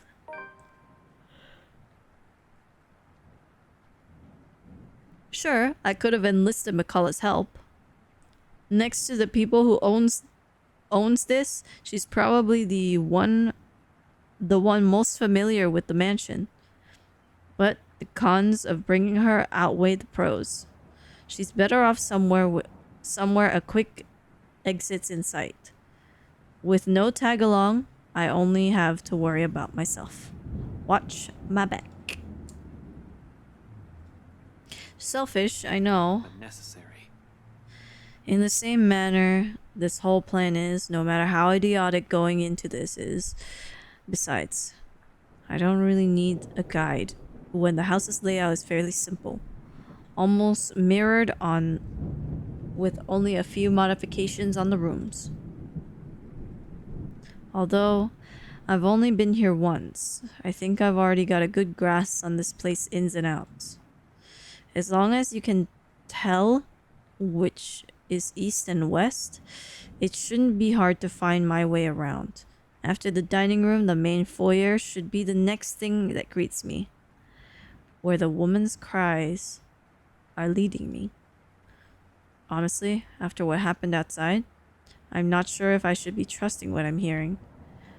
But with the whole house somehow seemingly devoid of any of its inhabitants, I'm inclined to look into it.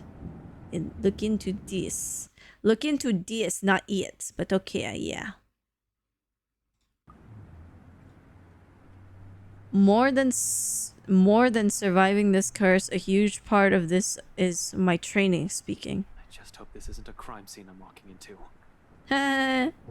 Hope harder, man. Hope harder. I kind of want to eat now. Because I got this food in front of me and it's getting cold. I just... Nom.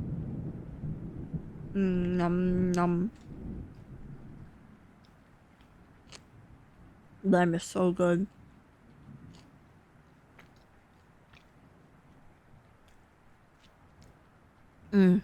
But nothing's ever that simple, isn't it? Not when you're dealing with a supernatural. Nope.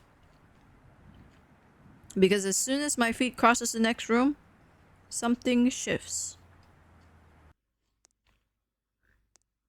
Ow. That's lovely. It's good to know that Hannah and Luke are ready for what's it called, Halloween. That's great. That's great. They're ready for Halloween. In a flash, nearly without fanfare, it happens in the blink of an eye. I almost miss it. One moment, there's red. In the next... Oh, what the fuck? I'm standing alone in the foyer.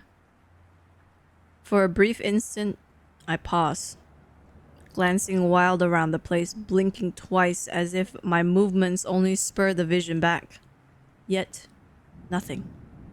No blood dripping on the walls, none trailing down the stairs or pooling on the floor, no eyes watching my every movement. Only the same cries gradually growing in intensity the longer I dally, along with a voice.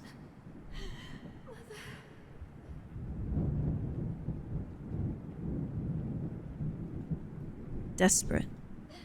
Where are you, Mother? That sounds like Hannah. Pleading. Mother, please.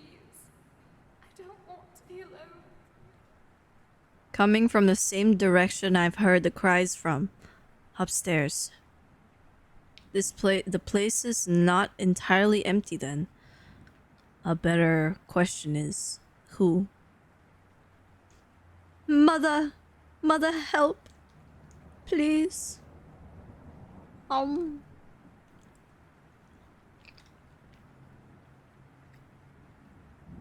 Definitely not scumbag or the butler. And yet, to see hide nor hair of them, and not knowing their whereabouts put me on edge. I have to be careful not to make any noise or be seen. Maybe the wife? Though one can't really tell if it's her, the way the walls echo her voice. Sounds like my buddy. Well, we don't know who it is. I'm pretty sure it's either the ghost or Hannah.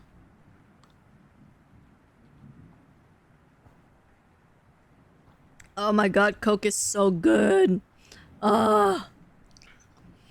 Nevertheless, it pushes me to move. taking almost 2 steps at a time, despite the sickening feeling that something's lurking behind every great shadow, every small corner I pass. Yeah, cocaína.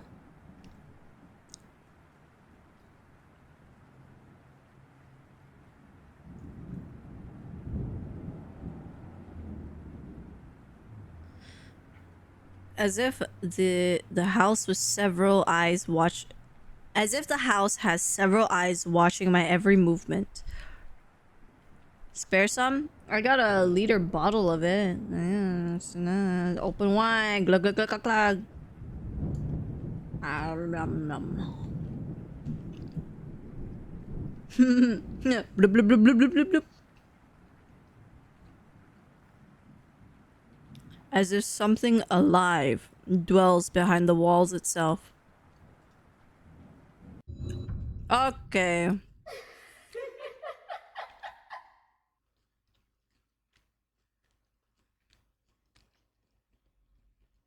1,000 grams? 100 grams? Is that 100 grams? No, it's 1,000 grams, right?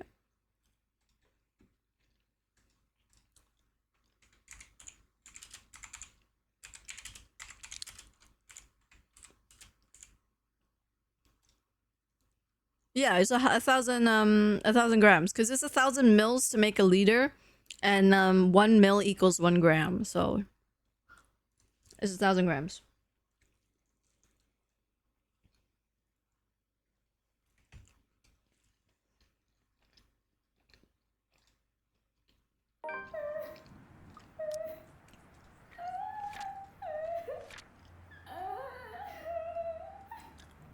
Upon reaching the kitchen, the crying Ashton heard from outside began anew. On alert, he continues deeper into the mansion, even if he was uncertain if he would get out of this place alive. Nah, you're gonna die, Ashton. It's gonna be your fault.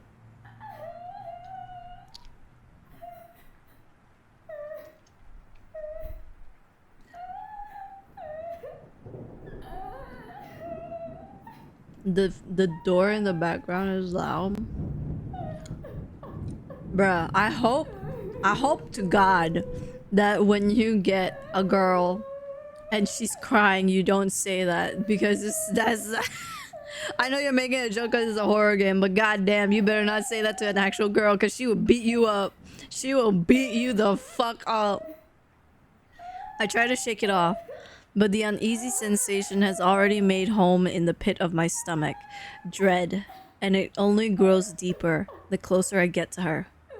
The relative emptiness of the place doesn't help either. Neither does the harsh wind battering the windows, nor the sheets of rain pelting down the roof. Excuse me. For a fleeting second, I find myself wishing for Scumbag to simply show up. I don't get too far down that train of thought, though. Abruptly, the crying stops. Oh shit. Replacing it with, She's here. She's here, Mother. She's going to take me. "Hoo."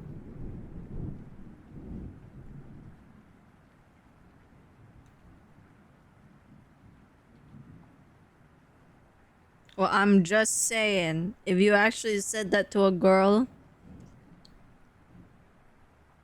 my god, she'll either laugh or she'll beat you up. Either or, there's no in between.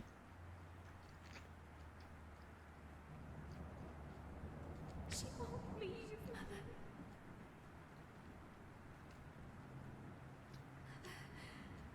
I don't want to go with her.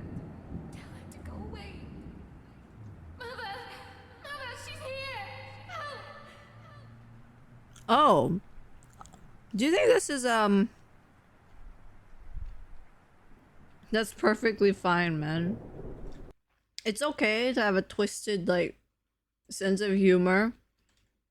But time and place, you know? I don't mind it. You're fine. Do you think this is not Hannah, but Hannah's, like, past self? The one that is Hannah from the original owner of this house? That can't be good. Adrenaline overcomes me in a rush.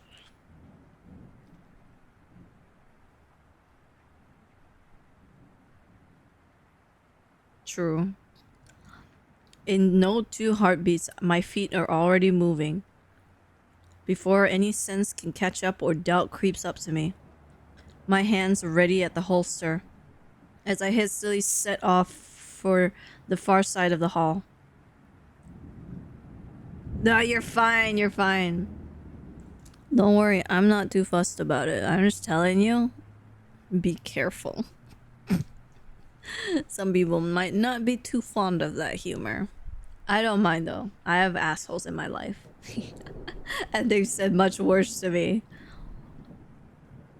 One alarmed footstep after another, while struggling to keep that sense of panic at bay. A door lies ajar at the end, and coming from the floor above, He's going to hurt me! Help me! I do not hesitate. I mean, then she's your ex for a reason, right? Moving in, despite the lack of light, the steep stairs, or the thick layer of dust kicking up with my every step. I pause only for a moment upon reaching the top. Then, without wasting a second, I push the door open. And this is where I save because I don't want...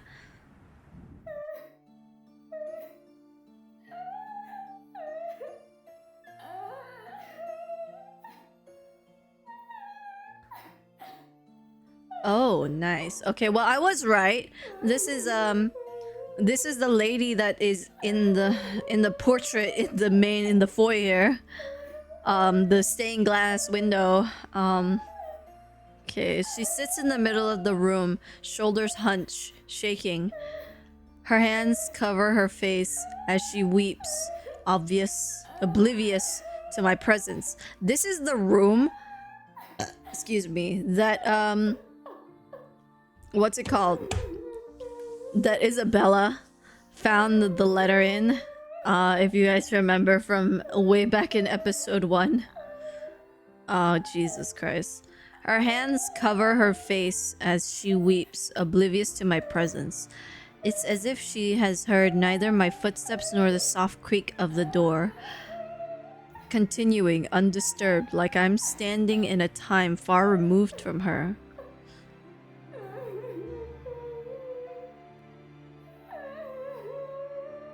I mean, yeah, it's sometimes people don't really take jokes well in the worst moments, which is not ideal, but like, as long as you said sorry, right? It's not your fault.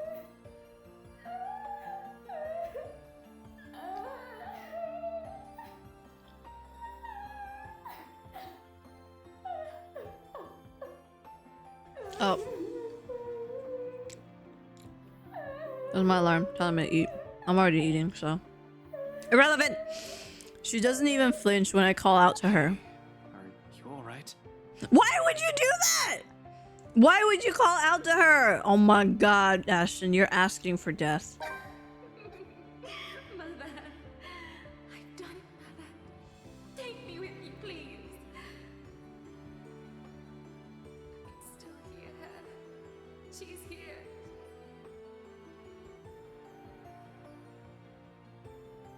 Who? Who's here? Help me!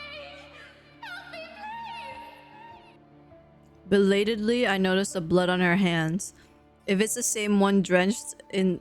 if it's the same one drenching the whole attic, I'd rather not know.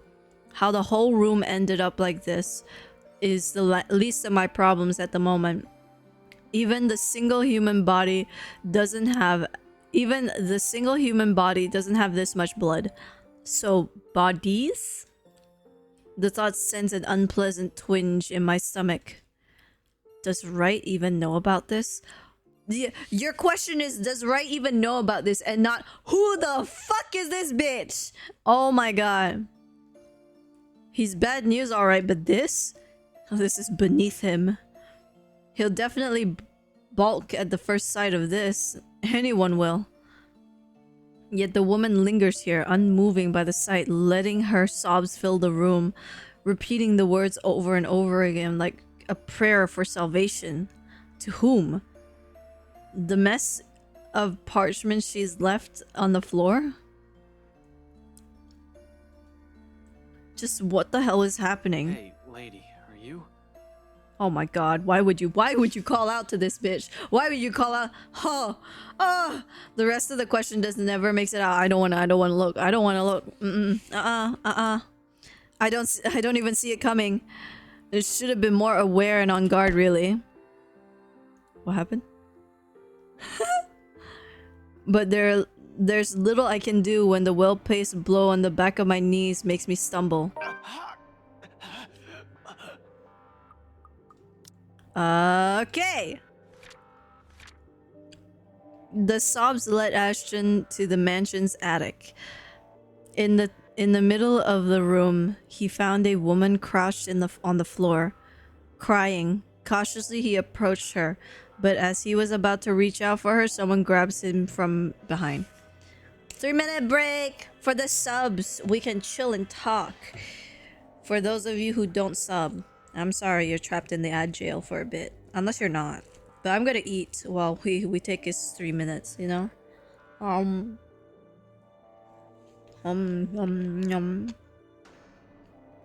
Oh, sometimes it hits a little later.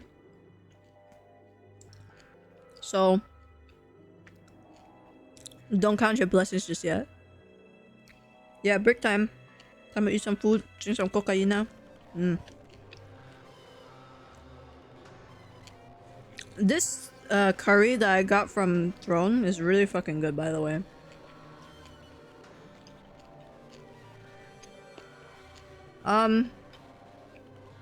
Sure. We'll go with that. Sure, why not?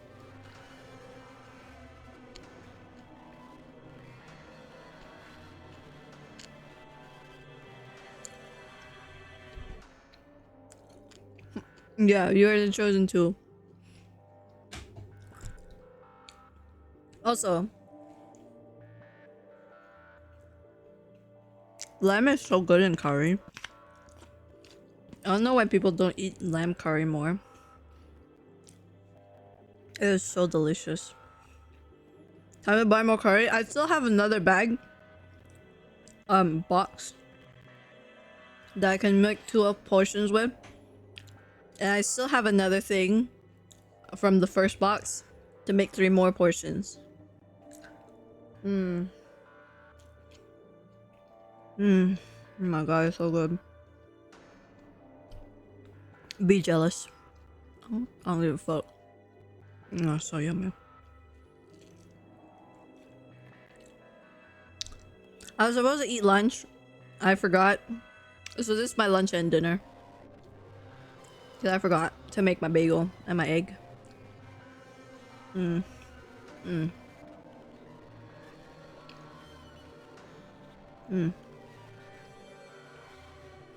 I did have breakfast though. I had a yogurt and a banana and some toast. So I had breakfast. Oh, and a Yakult.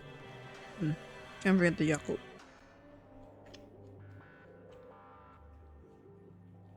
I think another thing about lamb that makes it so appealing is the fat part.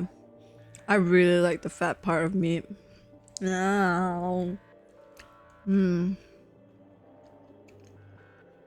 fat part of meat is so good. Oh. Yeah, that breaks over. Yum yum. The momentum alone sends me reeling forward. It barely even registers in my head that the woman's gone and the room's as normal as it can be. Not above the pain suddenly shooting up my side when I hit the floor. I don't even get the chance to get my bearings back when a hard enough blow to the stomach causes me to buckle down and land heavily on my knees. Gasping, I fumble wildly for my gun. Although before I am able to turn, lever it, and shoot, the hand grabs my wrist and twists it hard. I gasp. Sorry. What? A gasp, a grunt, a cry of pain slips past my mouth. The gun falls On the floor with a thunk. With a thunk.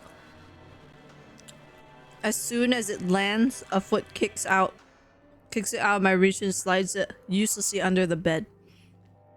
Agony suddenly explodes in my chin, jerking loose a sharp cry of pain, and stars filled the edges of my vision. A brief moment of regret hits me for leaving my taser with McCullough when a piece of cloth closes around my neck. Without warning, my attacker pulls tight. I'm left gasping, choking, and clawing for air, blindly reaching behind me as I still try to fight him off and loosen the pressure on my neck. Except any sort of movement only causes him to pull it taut. My, so many rats scurrying about in this mansion lately. Oh, that's the butler, I think. Wright's butler. Shit. Tell me, what did you do with the madam? What? I have no idea what he's talking about. Did something happen to Hannah Wright? Let go, you asshole. Now, Doomkopf, you're in no position to be rude. Doomkopf? Oh my god, another new language to learn. Doomkopf? It's German for idiot. Last time I checked, I'm not the one breaking into other people's homes. Now answer my question. What did you do with the madam? The pain rings and resonates through my already sore body. Still, I managed to write it out and spit out a monotonous... You. Keep that dirty mouth babbling and you're getting a knife in the kidney. I assure you, it will be more painful than this. He really doesn't need to threaten me by now. It's all too much to bear at this point. My lungs feel like they're burning from the lack of air. Dark spots begin to fill the edges of my vision. Ever so slowly, the world around me dims. My consciousness rapidly slips away from me. And without meaning to, hearing that voice, it's as if I've been doused with a bucket full of ice. Cold water. Familiar. Too familiar. And more importantly, it shouldn't even be here. I shouldn't be hearing it here. She shouldn't be here. She should still be at the hospital safe. Yet it's still a part of me that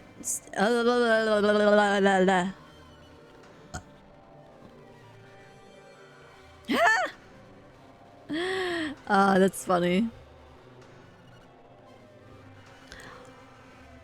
Yet it seems a part of me still hangs onto a sliver of hope that she'll be here. So without sparing it some thorough thought, I snap my eyes open. Of course there's no one. Did you really think she'd be here? Brother. Except for the murmur of voices in my ears, whispering phrases as sharp as blades, each one as scathing as the next. That spooked me. Oh my god. That's the only time that it hasn't actually spooked me. The words that, although I know my own friends won't ever utter, still digs a deep wound, seeping into me as if they're simply another truth. It's useless, Ashton Frey. But repeating a lie often enough and it becomes the truth, they say. But repeat a lie often enough and it becomes the truth, they say. No, it's the I'm reading and then suddenly boom, she's like whispering in my ear. That's what spooks me. It's not like spooky scary, but it just like it startles me. Is the word, yeah. Slowly a part of me is starting to believe it. Damn it. You aren't going to die. Shut up. I'm surprised you're still awake. Another bout of pain erupts on my side, cutting off my words. A cry of agony bursts from my mouth. I can taste blood in my tongue as I heave, attempting to get in as much air as attempting to get in as much air, despite the towel still coiled around my neck. You bastard! You're going to lose air quickly that way, Dummkopf. Better keep it shut. Then he laughs. Too cruel. Too unforgiving. The way each note beats against my ears, in spite of the warmth of them, still chills down my spine. Sends chills down my spine. Excuse me, I don't know why I saw still. This is a man whose hands have already been stained with blood before. He won't hesitate.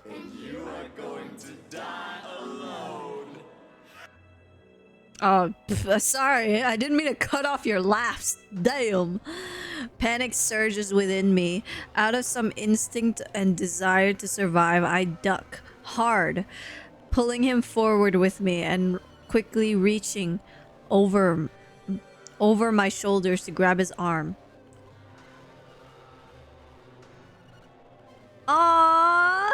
Yay! I'm so sad I didn't get to hear it. I had to go take a nap. And my nap lasted so long. And I was still tired when I woke up. I ended up not going to the gym. Man. I did do my squats and stuff at home though. So that wasn't so bad. Boom! Fuck you! Oh! Oh no! I actually kind of like the butler. He looks hot. Fuck. And throwing him over my shoulder with as much strength as I can muster. Something whizzes across my ears. The towel around my neck loosens. My head is pounding. In a rush of air, he lands back first onto the floor with a heavy slam. Before he can even recover and make a grab at me, I draw back my arm and bring a fist down onto his face. There's a moment of silence. Fuck, I can barely keep my eyes open. But in the next second, his grip on me loosens. He's out.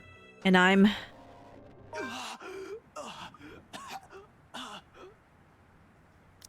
Ah, yes. That is the sound of someone gasping for air. Ashton attempts to fight back, but his attacker quickly disarms him, looping a towel around his neck and strangling him. But just when he's about to lose consciousness, a familiar voice called out to him.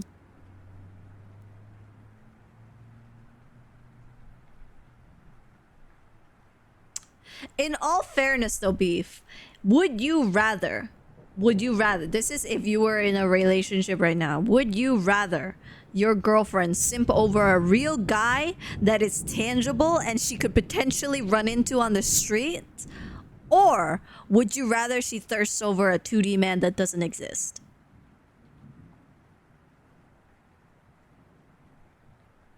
Exactly.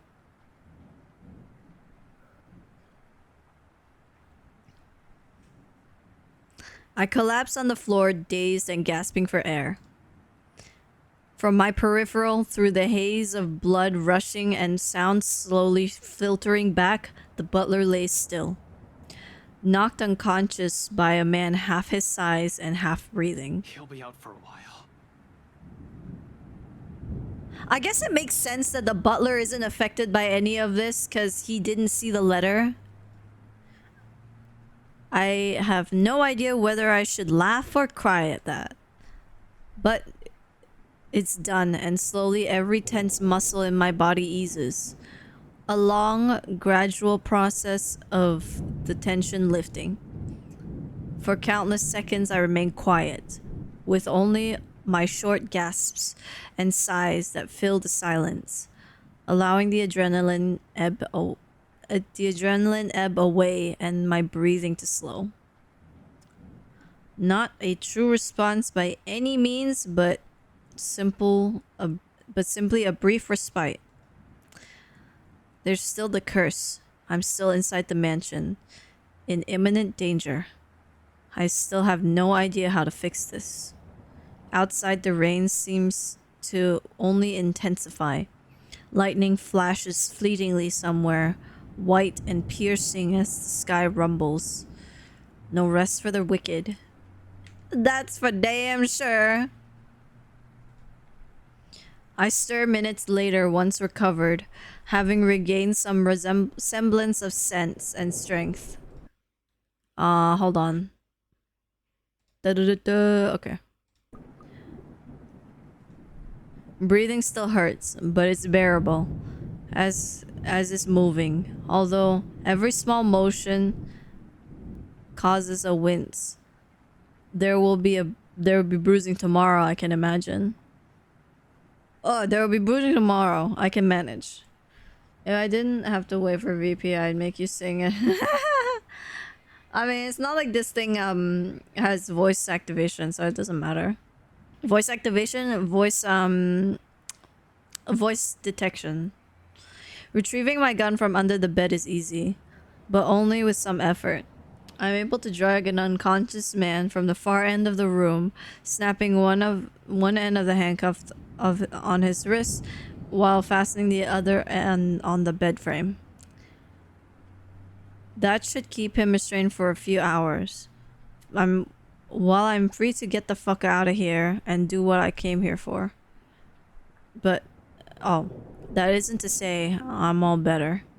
I still feel shaky after what happened. Everything still hurts, but this is a significant improvement from my previous predicament.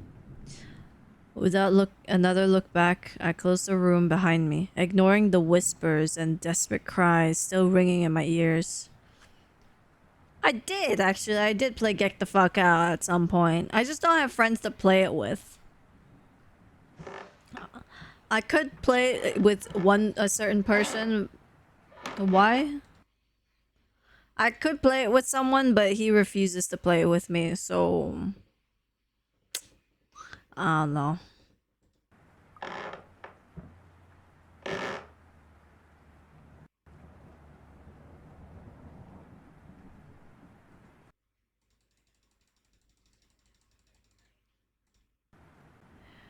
Power still hasn't come back.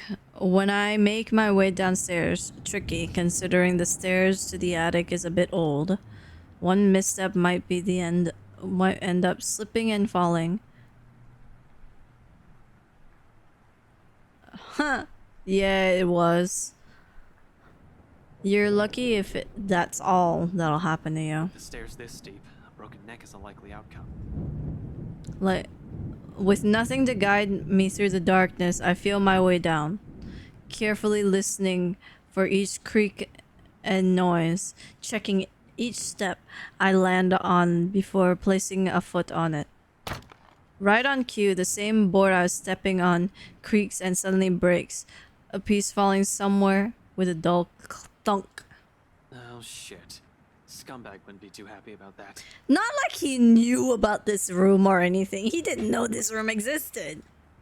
Ow, foot. Outside, the winds have intensified.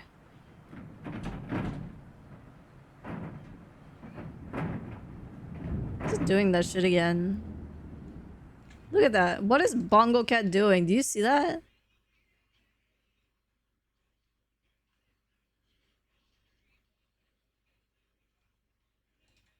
Whatever. I was gonna turn Bongo Cat off stream for a second because that's getting in the way. Even from here, I can hear the gusts battering the window on the attic. It makes you wonder why, up until now, the only person I encountered from this house is the butler. Although to some degree, that makes sense. He is in charge of running the place. Where are the other servants, though? In this storm? Won't anyone want to stay inside? A likely assumption is they're all asleep. The route I've taken doesn't really pass by the rooms they're likely assigned to servants' quarters. However, they have also heightened security. I brushed it off earlier, thinking they'll be posted a lot closer to where the master's rooms are, but the second floor is devoid of anyone as well. As if every inhabitant of this place has suddenly disappeared overnight. More importantly, where's Scumbag? I don't like this. I don't like this at all. The fact that I'm here right in the fucking middle of it makes me all the more queasy. And that feeling only escalates once I reach the landing and swing the door open. Only to be greeted by the kitchen, pots, pans, and all. There's confusion as I look wildly around the place, wordlessly taking in my surroundings. With each turn and shift my eyes, apprehension slowly dawns on me like a bag of bricks. Wasn't the door supposed to be open to a hallway? Wasn't that door supposed to open to a hallway? But the pressing matter right now is... Oh my god, he's here! In one corner, Zach watches almost as surprised as to see me. McCullough also with him. Of course, she didn't listen to me even if Of course she didn't listen to me even if I already exceeded the 15 minutes we agreed on. Although color and strength seems to have already returned to her, enough for her to be able to stand unassisted. The empty plate on the counter appears to have played a part in that. Good news, I guess. As for the other one, however, relieved as I am that he has had the sense not to venture deeper into the mansion, I can't help but roll my eyes at him. I said 4 hours. It's been more than that, I think. But that's besides the point. Even G's growing worried. How did you even get in here? All three of us exchanged a look. One that I absolutely don't like. I heard a scream, Ash. Lend me here. You fuck. Without warning, the door behind me slammed shut. Screw right. I need to get these people out of here. Musclehead got no idea what's going on. Zach's not really a musclehead. He's a photographer or a filmmaker. Luckily, we're in the kitchen, and there are two ways out of here, the back door and the cellar offers. Except the hatch won't budge when I pull at it. Neither does the back door, as if something has locked it firmly on the other side. Zach also gives it a few tries, but even the big guy's strength won't open it. There's a long bout of silence in which we simply look at each other, likely sharing the same thoughts. Help! Help! Oh my god, I forgot that I had that. That's so funny. We're trapped. Something or someone has intentionally led us here. Fuck. In that same moment, once realization dawns in, something shifts again. Oh, nice. Where? What blood? Where? Still reeling from the attack, Ashton carefully made his way downstairs. However, instead of the hallway, the kitchen greets him instead. Before he could understand what has happened, it slams shut behind him and the whole mansion had started to shift. Blood. Blood! Blood! In every nook and cranny, over every surface, in every inch of the floor. This time, unlike the first time, I've seen. Unlike the first one I've seen, it remains and gradually the whole room begins to reek of that familiar metallic smell. Sharp, suffocating. Around us, every object, including the cupboards, have started to rattle as well. Blood!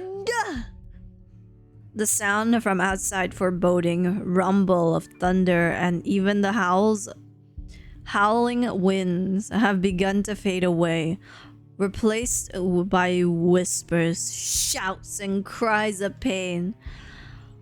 Though inaudible, each beat and note bombards every crevice my head has with vague images and sounds. There's no time to make sense of everything, however. I'm already shouting, fueled purely by adrenaline, barking orders and making a break for the door that leads to the next room, the dining. It should take us straight to the foyer where the main door is. Run! Right in front of us, the mansion starts to change, and we're in the thick of it. However, instead of the dining room, it's like it's supposed to open to. The bedroom welcomes us instead. An image that lasts only but a second before blood begins to seep into the room. Yeah, look, this is the owner, the original owner of the mansion, the lady. That's who we saw earlier. Oh my god, you fucking bitch. This actually looks kind of sick. This would be great for Halloween. Filtering into the walls, trickling from every nook and cranny, everywhere. Furniture shake and every beam rattles. Before we can even step back from the horror gradually unfolding in front of us, the door slams shut.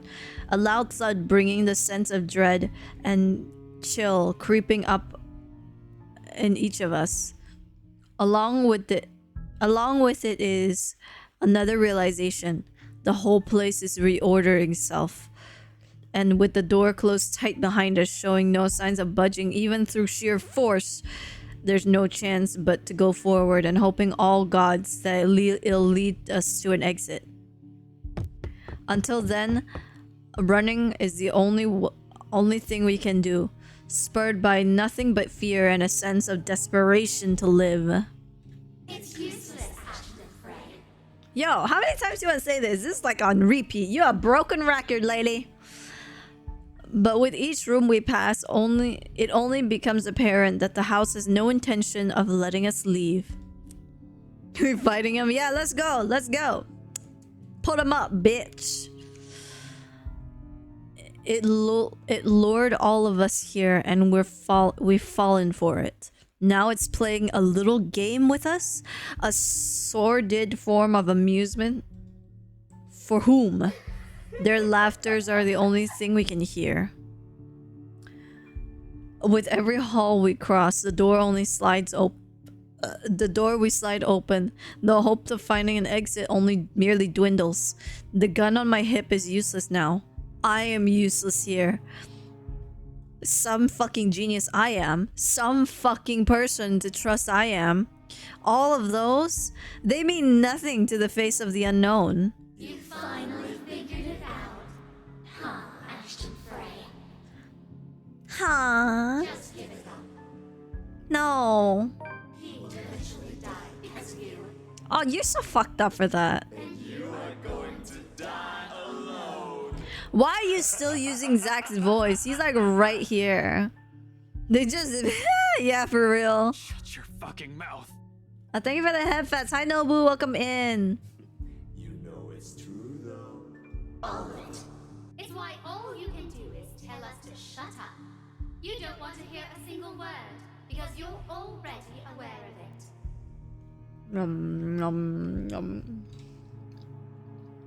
You can't even admit it to yourself. Who's the coward now? But no matter how hard you try, you're not gonna be able to save anyone. Crazy. The more gruesome the place turns, the bleaker our chances simply get. Wails and screams fill our ears as we pass by. Words from a time and people long gone, laced with nothing but pure agony, calling out, reaching out to us. Their voices almost too real, as if we're not the only ones trapped here. That there are others begging for release from this wretched place. Hi Nobu, how are you doing? I hope you're good. Or maybe it's all just a show. A taste of what we'll eventually be. Souls forever held captive in the never-ending nightmare. Mother, I've done it, Mother. Take me with you, please. I can still hear her. She's here. Help me! Help me, please! Oh, it's that lady again. Is this what the curse is? What it means for all of us? That the letter, not a morbid cry for help, but an invitation? A beckoning for unsuspecting souls to be dragged into this place of horror? Into this place of horror. Is this places? To be put under centuries and centuries of torment and agony. Suddenly dying a painful death seems preferable, enticing than ending up here, living a tortured existence? Or perhaps it's all the same. Still, hope worms its way into me. Not a usual thing for someone like me. But After going through countless doors and corridors, every little sign of hope, I'm willing to cling to, as long as it'll get us out of here. We're back in the dining room again. How long have we been running? How long since we left the kitchen? At some point, I've lost track of time. With the windows barred tight and the sounds lifting in the air, nothing but shouts and screeches, it's impossible to tell. Not that it matters when an end is in sight. Shelves and furnishings bar the door, each stained with blood and gore, that if the situation isn't as desperate as it is, I'll find a different way out.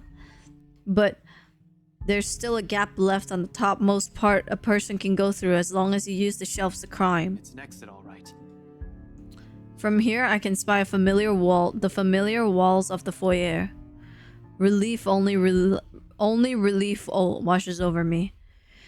Although my legs have been strained taut by all the running, and every bone and muscle in my body ache, there's only an easing.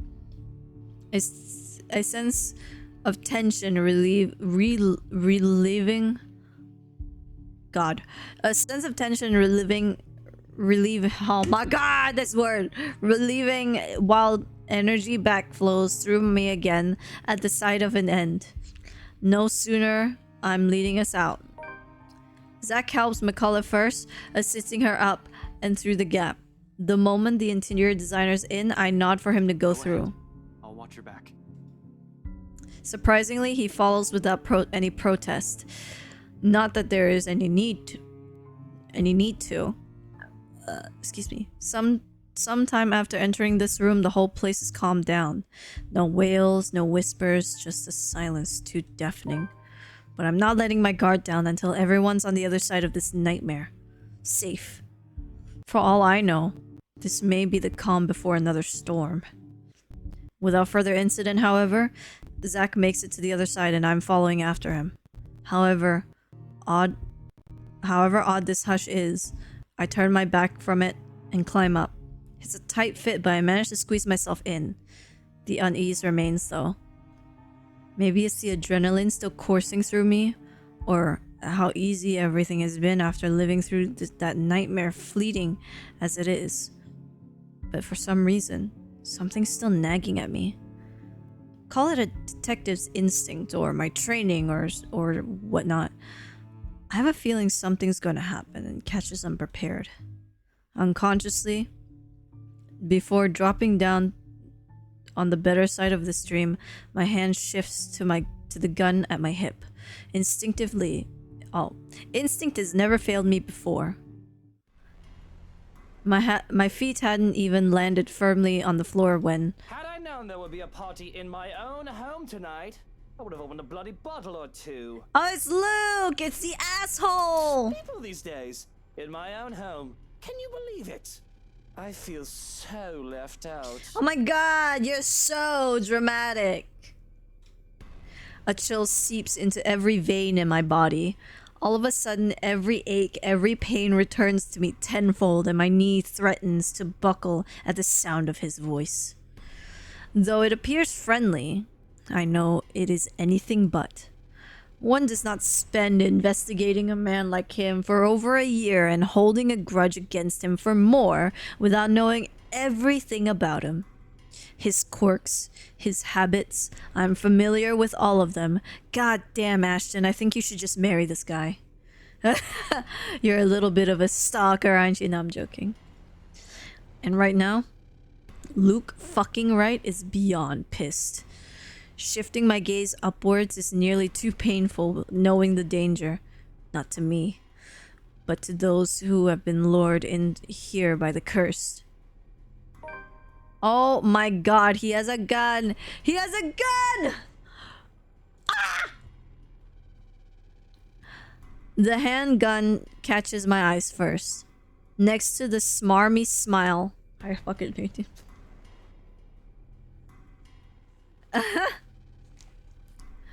Next to the smarmy smile on his face while he holds McCullough and Zach at gunpoint. It's sight enough.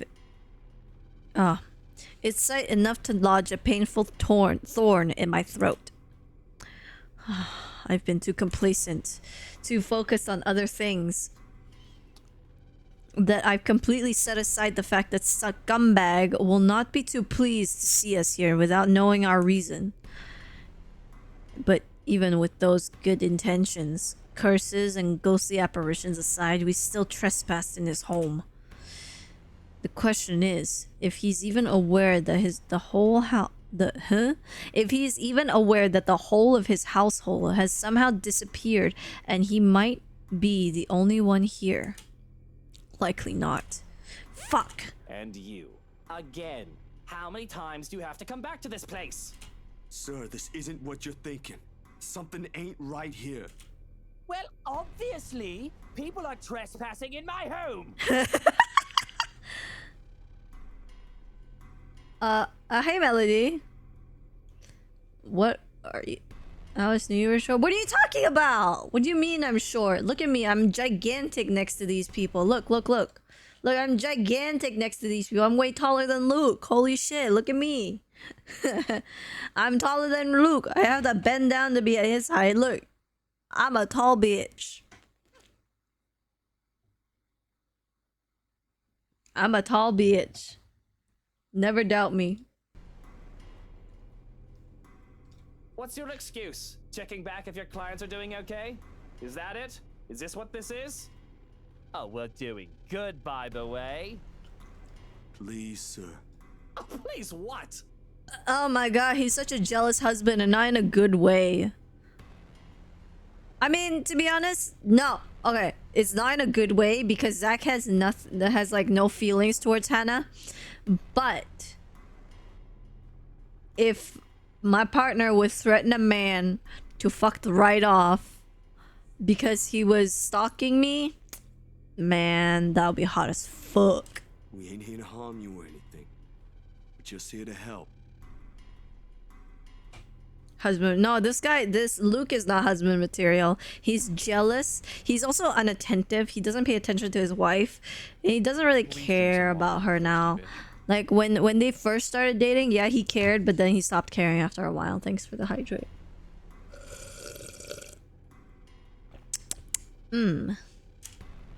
Not a good excuse, especially coming from you. Let's simplify it.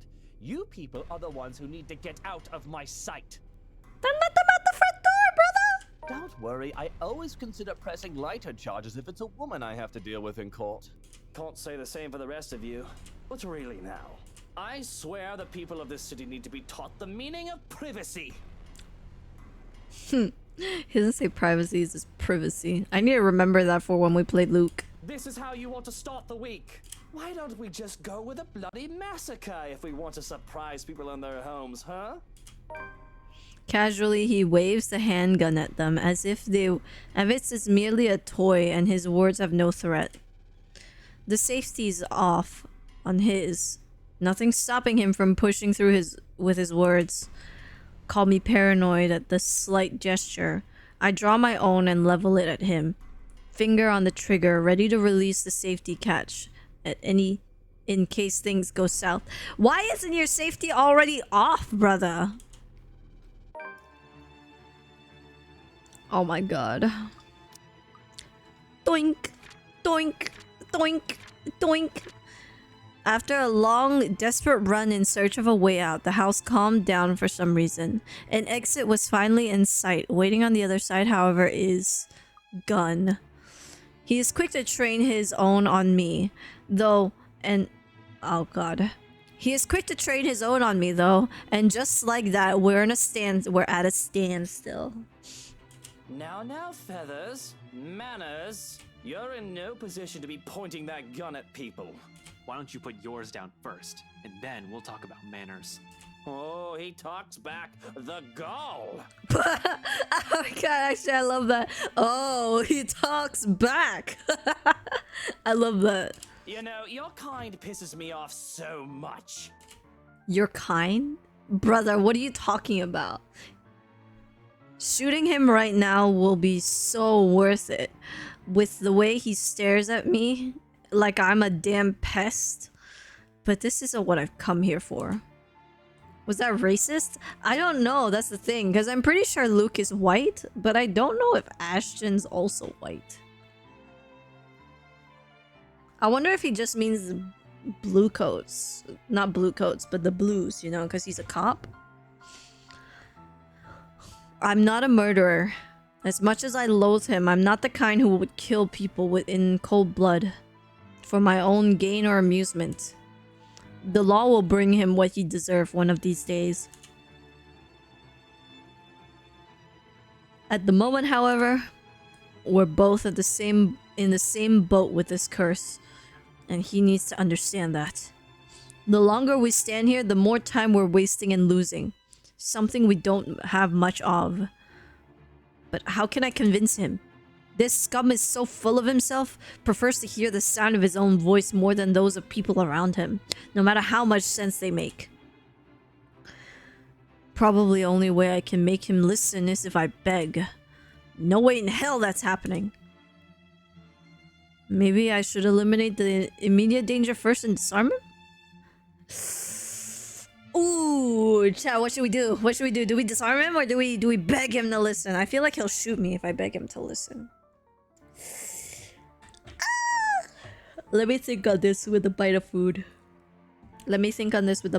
Hold on. Nom.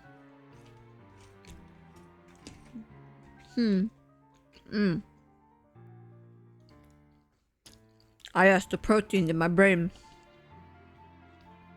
It's helping me think. Wait. I'm getting an answer.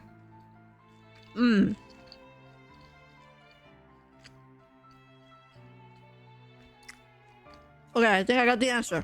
Are you guys ready?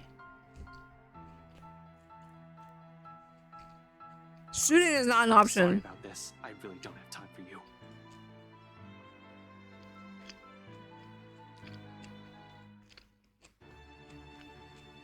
Oh wow, he does shoot him. I don't think twice. Within the span of a heartbeat, I'm moving to pull the trigger. Two shots with quick succession across the whole foyer, and both hit their mark true. Right recoils with a sharp pain. Wait, what? Right recoils with a sharp cry of pain. His pistol falls useless to the floor with a loud clank, followed by drops of blood from his bleeding wrists. Why, you insolent! He's down in two successive steps when I tackle him to the floor, pinning him hard with my arm. Oh, Jesus Christ. Although before I knock him out with a solid right hook, an agonized wail bursts through the air, loud enough to echo along the dark, empty halls of the mansion. Piercing enough that every occupant in the foyer covers their ears and closes their eyes. Then, all at once, their images. Over and over, along with every voice, every whisper, their shouts, their cry, their wail, all asking for respite from the eternal torment. However, there's no time to make sense of it all. Amidst the discord and the noise, something whizzes past by, too close, too swift. A brief, keen blur that barely registers in my eyes, like an arrow quickly finding its mark and heading straight for... Time slows to a stop. In the moment of clarity, my body moves on its own, heart pounding hard against my ears, blood rushing through every vein. Spurred only by adrenaline, in a desperate bid to reach him, and I don't even get to yell for him the second time. I don't even get to call his name. Ash! Oh.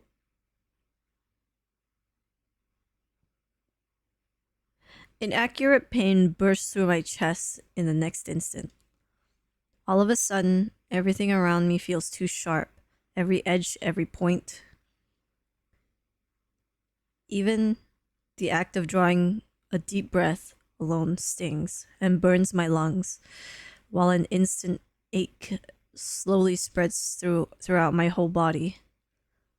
That guy had a spear? No, no, no, no, no, no, no, this is something else. No, this is not Luke's spear, because Luke was like held. No. Numb. I feel numb. A hand comes away, bleeding, shaking, while I can only let out a wet, ragged laugh. Soon, without warning, I go down on my knees, and the whole world is pitching sideways. An arm, strong and steady, is on me the second I stumble back, catching my fall. Yo, why does he look like such a girl right now? I'm sorry. I'm so sorry.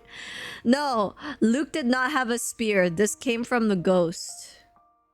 Like, the ghost shot something somewhere. It was not Luke.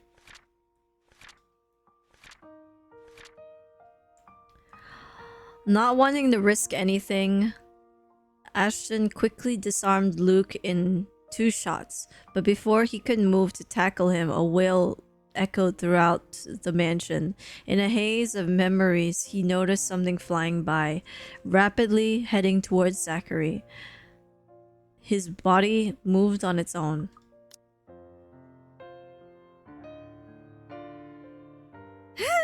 Oh my god, stop. Zach has always been there, after all. Even now, nothing's changed. Ashton? Excuse me. Look. Yeah, it's not gonna happen here. His hands are shaking as he looks at me with dread. A pang of regret hits me at the sight of it. Sorry, Z-Man. Hey, bro. Stop talking, will you? This isn't... Wait, hold on a second. God, I just noticed this. Yo, when did Ash had the time to like unbutton the top of his shirt? What? It seems this will be the last time anyone will call you that. Yo, don't say that. Isabella's in a coma. She's not dead. There won't be anyone to cause you trouble anymore. Bro, this ain't the time to be. Just stop it with the jokes. Cautiously, despite the stabbing ache shooting up at every movement, I reach a trembling hand up to bump a fist against his chest, just like old times. My arm never makes it far, however. Midway, he meets my hand, catching it in a tight grip, as if to still hold on to the life slowly slipping away. Not that he'll be able to. The pain is easing. Everything's already going cold. Don't worry, bro. We'll get you to a hospital. Don't, okay? You're gonna make it worse. You're fine. You call me. Man, you can call me hospital. Oh, right. You're fine. We'll get you help. Damn. I'd like to agree with him on that. Reassure him. But I've gone through a lot. Survived a lot of shit. It doesn't take a genius to figure out that I'm done for. Whatever hit me, a hold to the chest is fatal enough. I don't think I'm gonna bounce back from this one. I'm dying. I'm sorry. I should be afraid in this moment. Yet I'm not. No fear, no dread. Just an acceptance. And a deep regret as she appears before us, her voice echoing throughout the foyer.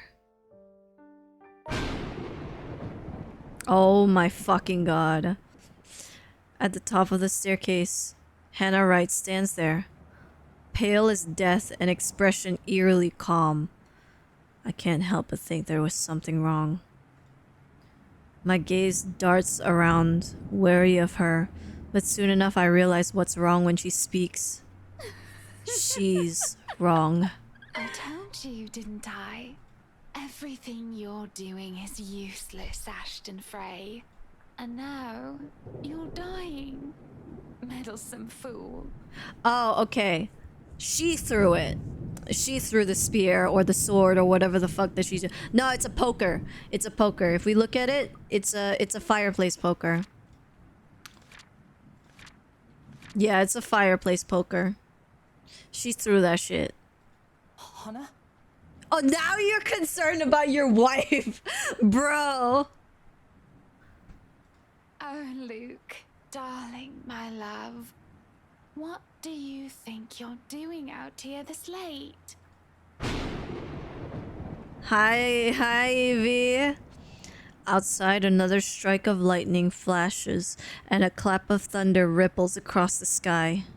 Here, there's only a whispered sigh, a fading breath, and a lone heart that beats hard one last time. She got one thing wrong, though. I did not die alone.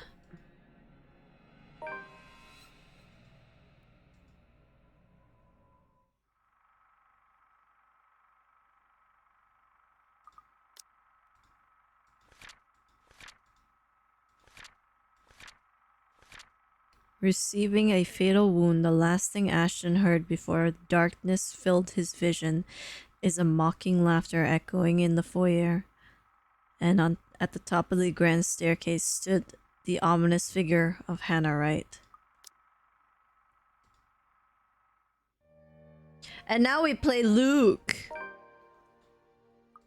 Oh my god, here we go. Luke Wright.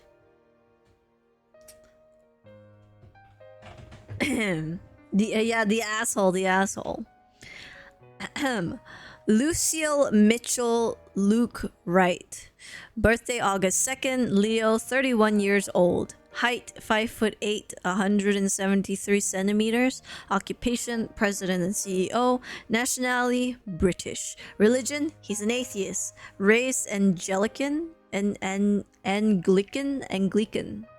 I don't know. Excuse me. Education, high school dropout, privately tutored. He likes bread pudding, dogs, wine, and absinthe. I don't know what that is. Piano playing. I've never seen him play the piano. Daffodils, money. Yeah, I kind of figured that. Women and power. God, he sounds like an alpha male. Occupation, dickhead. Yeah. Oh, we can see the nationality. So Isabella's Filipino. Yeah, okay, Hannah's white. She's British. Zach's American. And Marianne's Irish. And she's Scottish. Oh, okay. Well, I guess it would be kind of racist since Ashton is Japanese. He's like American Japanese though. So I don't know. Maybe it is kind of racist. Okay. A prostitute's son, he spent his childhood roaming the streets begging or pickpocketing in order to avoid home. Home meant a too drunk mother and her equally drunk clients, some of who would take to beating the child out of anger if he so much as looked at them wrong. Bruh.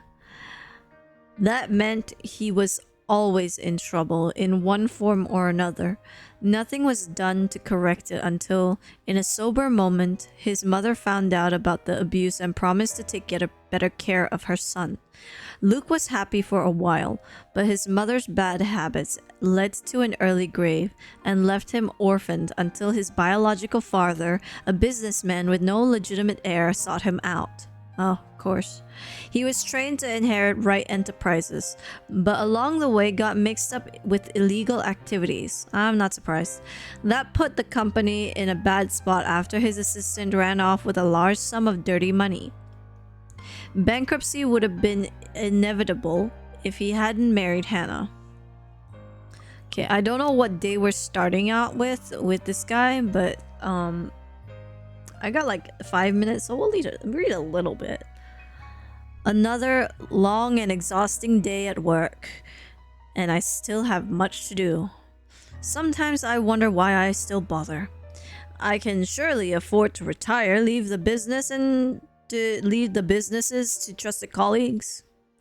Even if they make enough to only break even, I have enough money to last us a lifetime or 3. I could send 7 children to college if I had any. Not that I plan to. But the problem is obvious, isn't it? I don't trust any of that lot. I don't trust any of the lot. It has to be me because they might get it wrong. Because you're so right, aren't you? Because you're so right.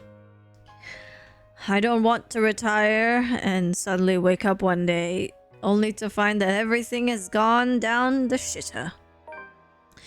Maybe I should hire Makala as a personal assistant. She seems capable and trustworthy enough. It's hard to find someone who isn't trying to butter me up and trying to curry favor with me. Christ, I'm knackered. Who do I have to kill to have fewer problems around here? Yourself.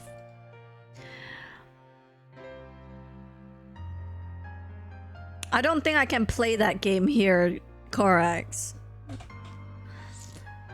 I'm not really allowed to complain I chose this path.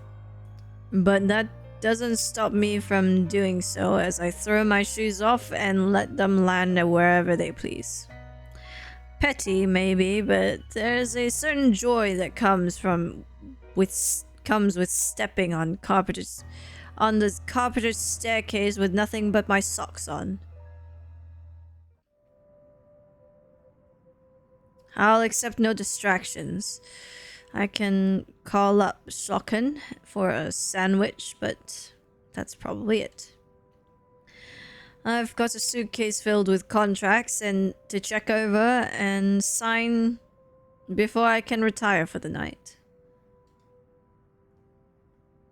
I'm also waiting to call Sharez? I don't fucking know, bro. Rez. For any updates regarding the IT leaks. A real cause for concern. It's the reason there have been investigations on me. Had it been a new thing, I would let it run its course. But it's been going on for far too long. Nearly 3 years.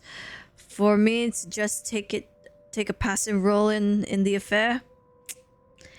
I've only kept my head this far because I've managed to mitigate most of the damages with several favors. I don't know either. I haven't actually opened it. And some grand puppeteer to ensure the high-profile law enforcement and government officials keep me out of trouble. But who knows how long it can stay that way. Powers shift and powers shifting and the current can be unpredictable. The whole exit business is already shaking things up and upsetting the balance.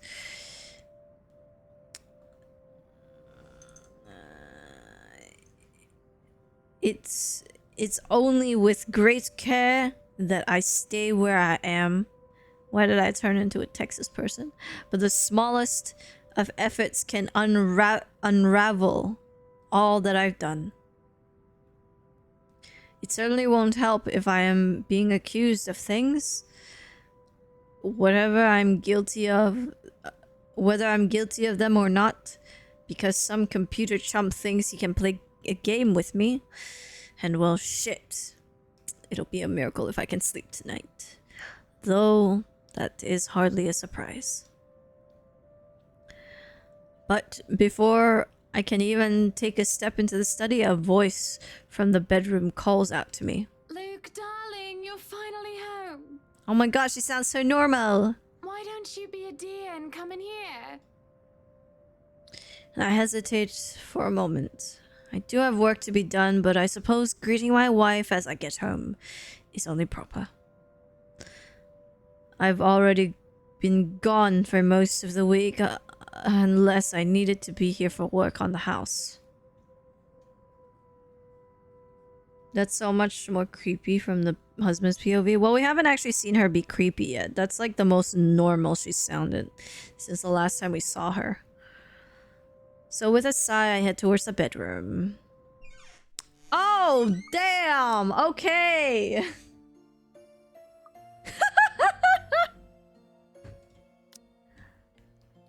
The feeling that comes to me as I enter the room is definitely mixed. For one, I am somewhat floored by the sight that greets me. Then there is confusion. Exasperation is strangely there as well. And as to be expected, there is desire. I mean, who wouldn't desire that? God damn! She is a divine goddess. You could say that. Yeah, you definitely could. Or rather, she is a horrible temptress. What man wouldn't be attracted to that? Well, the two men in chat are definitely attracted to this. Oh my goodness. I guess they could be a sausage jockey. But that is besides the point and is not relevant to the situation that I found myself right now. This is nice and all, but why does she have to go and do all this of all nights? My love, the bed is awfully cold without you. Why is that an achievement? Yo, I just got an achievement and I saw it out of the corner of my light because my light is actually a little bit too tall and I sometimes can't see that corner of my screen. It just said slutty Hannah. That's the achievement. What the fuck? That's so fucked up. The matter of fact is, I've never seen Hannah all primed up like this since our first year of marriage. There must be something special to bring on such an act. Our wedding anniversary has already passed, so that can't be it. Remind me to gift you, date everything. Oh my god. Sure. Yeah, I'll totally remind you. Hannah's birthday is in April, mine is in August, so it can't be either of those. So what the bloody blazes brought this on? Is Hannah drunk? Why don't you just, take a rest? I'll be busy all night. You're serious? You're seriously gonna walk away from this? I mean, you could have a round and go to work after. Nothing's stopping you from doing that. Your wife is enticing you. Relax, bro. My god. Is that answer too cold? Yes!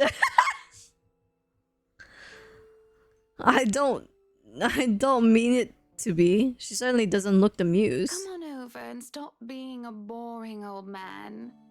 Work can wait. Yes, it can. Oh my god. Maybe I can entertain her just for a while? It's a tempting idea. Entertain? That is your wife! You should already be in that bed. Yeah, that is my heart rate. But no, I'll never get any work done that way. You're such a... Oh my god, this guy. And imagine how horrible it would be to get a call from Sherez in the middle of a shag. Oh my fucking god. That would certainly kill the mood and piss me off more than anything. It'll be worse if Kylie steals the throne from him, as the little ankle biter is prone to do use unless her father is locked in a room. He does look a bit like Lucius, but he does look a bit like Malfoy. I feel like that was the first comment I made when we first saw Luke. I don't remember though, it was so long ago. Just thinking about the possibility is weird and turns me off from even trying. Boy, just put your phone on silent. Just say you're busy and hang up and then leaving it at that. Yeah, exactly. Just let us take care of Hannah. I'm afraid it can't, Buttercup. But hey, it's Sunday tomorrow. Why not today? We can go out for dinner right after. Somewhere nice like that Italian restaurant you wanted to try out. Why don't we skip dinner tomorrow and eat out tonight? Yo, she wants her husband so bad. She wants her husband so bad. And you know what? You know what? It's not. It's oh, holy shit! If this was a girl trying to hit a guy, and he's saying no, then whatever. But they're husband and wife. She so wants him right now, and he's saying no. What the fuck is wrong with you, bro? Whoa there, why don't we slow down? Looks like someone is in the mood, but hey, there's a time and place for everything. Brother, she is saying she is in the mood. What is wrong with you? I grew up in a house where sex was a constant thing, but just a thing that body does more or less. Oh my god. Sometimes it comes with social implications, supposedly, with paper thin walls and a mother that with that horrid job of hers made me think that way. But I learned later that it isn't the case for everybody. Suffice to say, this is really odd, for her at least. I'm quite sure she never grew up in a sexually promiscuous home like I did. She grew up in a well-to-do, normal, and decent family. And in 7 years we've been married, she's never acted so aggressive about sex. We do it when the mood comes to that, but never like this. So, wait, what I'm getting is your wife in 7 years is actually saying she's in the mood and wants you right at this very moment, and you are saying no? You are saying no to this golden opportunity. Holy shit.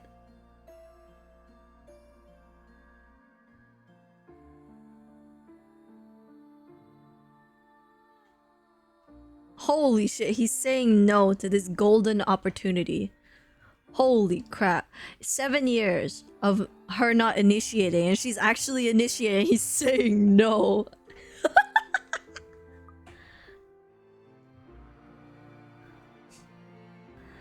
And when I'm in the mood and she isn't, that's about the time I go around town to have my back scratched. Oh, and oh god, and he cheats on her when she's not in the mood, when he is in the mood, and it's, oh god. Excuse me. It's got nothing to do to be guilty of, I believe, as long as it's just lust and not love. It's only something to not be guilty of if you're in an open relationship, and boy, from when I last checked, I believe you are not. Well, that's a good way to explain it, I guess. I'm just really confused and trying to come to grips with the reality as is presented to me. Well, this is the place, but now is not a good time, darling. Like I said, I have plenty of important work to be done. Any other night, this would be great. Excellent, splendid. But not right now, okay? I suppose if that's what you want. I can have my prince another time. A chill runs up my spine as she calls me that again. My prince. Is she going through some midlife crisis? I know she's not the sort to play pretend with that sort of thing. Now that I think about it, this is probably some dream. Perhaps I've been exposed to something. Jesus, I've gone and fucked my own brains over. That can... You've got to fuck your opportunity over, stupid bitch! That can only be explained... that can be the only explanation, or at least the only explanation my mind can accept right now. God, Jesus. But if it were, I should probably accept her offer, no? Yes! But on the off chance it isn't, I shouldn't. Either choice fucks someone over, quite literally at that. Yes, that's right. Another time. Oh. Another time! It's never gonna come. So if you could put your dress back on. It's really chilly right now, isn't it? What is that laugh? You don't want to catch a cold if we're going out tomorrow. Oh my god. Oh my god. He actually said no. Oh my god. Oh my god. No. Yeah, fuck off. Fuck off. Yo, that pissed me off so much. He fumbled so... He fumbled so hard. What is that shit? Yo, what is that shit? I'm gonna save again. Fuck you, Luke. You just ruined it for yourself. You just made everybody hate you even more than they did before because you said no to your wife who was being super hot to you. Like, what in the fuck is that? What in the fuck is that? Okay, you know what? It's fine. It's fine. It's not fine. It's not fine. We have to go back to this asshole next week, and I'm not looking forward to it. I hope we somehow kill him. His wife is a hot blondie to a point we're all pissed. Yeah, exactly. Even I'm pissed. Even I'm pissed. I love his wife so much because she's so pretty and so nice, and she's being hot for the first time that we've ever seen her. And she's like, I'm really into my husband. I would love to go down and dirty on the Unga Bunga bedtimes. And he said no. He said no. Work is too important. Let's try this again tomorrow. What?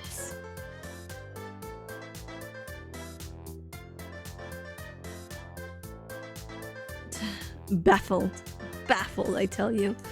Anyways, if you're not in the Discord server, do join the Discord server and follow me on all my socials if you're so inclined. We're gonna raid somebody. Thank you all so much for coming today. I hope you guys enjoyed today's show. Oh god, except for the moments with Luke, because holy fuck you, Luke. Disappointment to your mom, disappointment to your dad, disappointment to all of us. Not the void.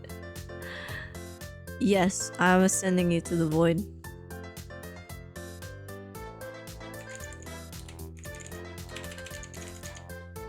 Horror. Good horror. Yes, the void. I will send you to the void. No, that's not what I wanted. Horror. I just want to search horror, not you know. Okay, let's see who's playing what.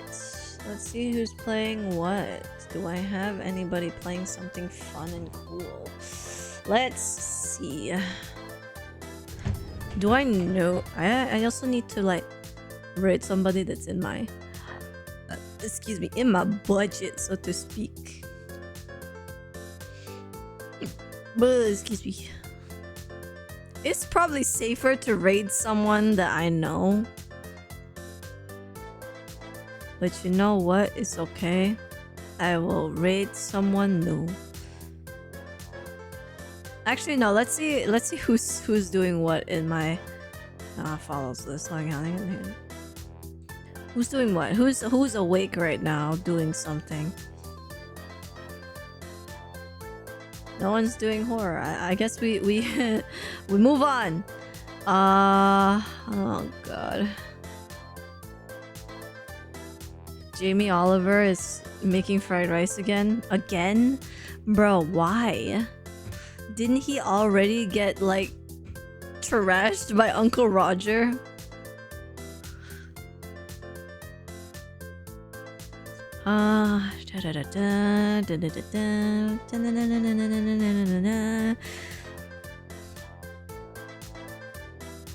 Ooh, this looks fun.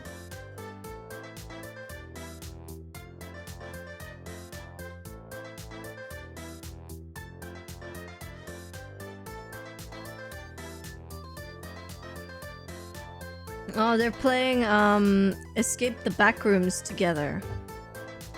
Backrooms Escape together. I haven't played this one. I played a different one.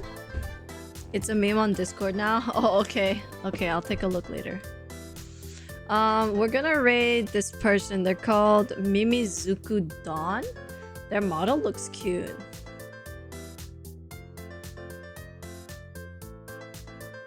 We're going to raid. They're playing with some friends by the looks of it. So Mimizuku Dawn. Oh god, their delay is impressive. That's okay though. we will deal. Thank you all so much for coming. I'll be back again tomorrow. I'm not quite sure what we're gonna do tomorrow just yet, because we have finished sorting my Pokemon cards, so I'll probably just do some work, like some concept art or something, because I'm supposed to be doing some concept art and stuff for Thursday. So I'll probably just do that tomorrow. So yeah, thank you guys so much for coming in. I'll see you in the next one.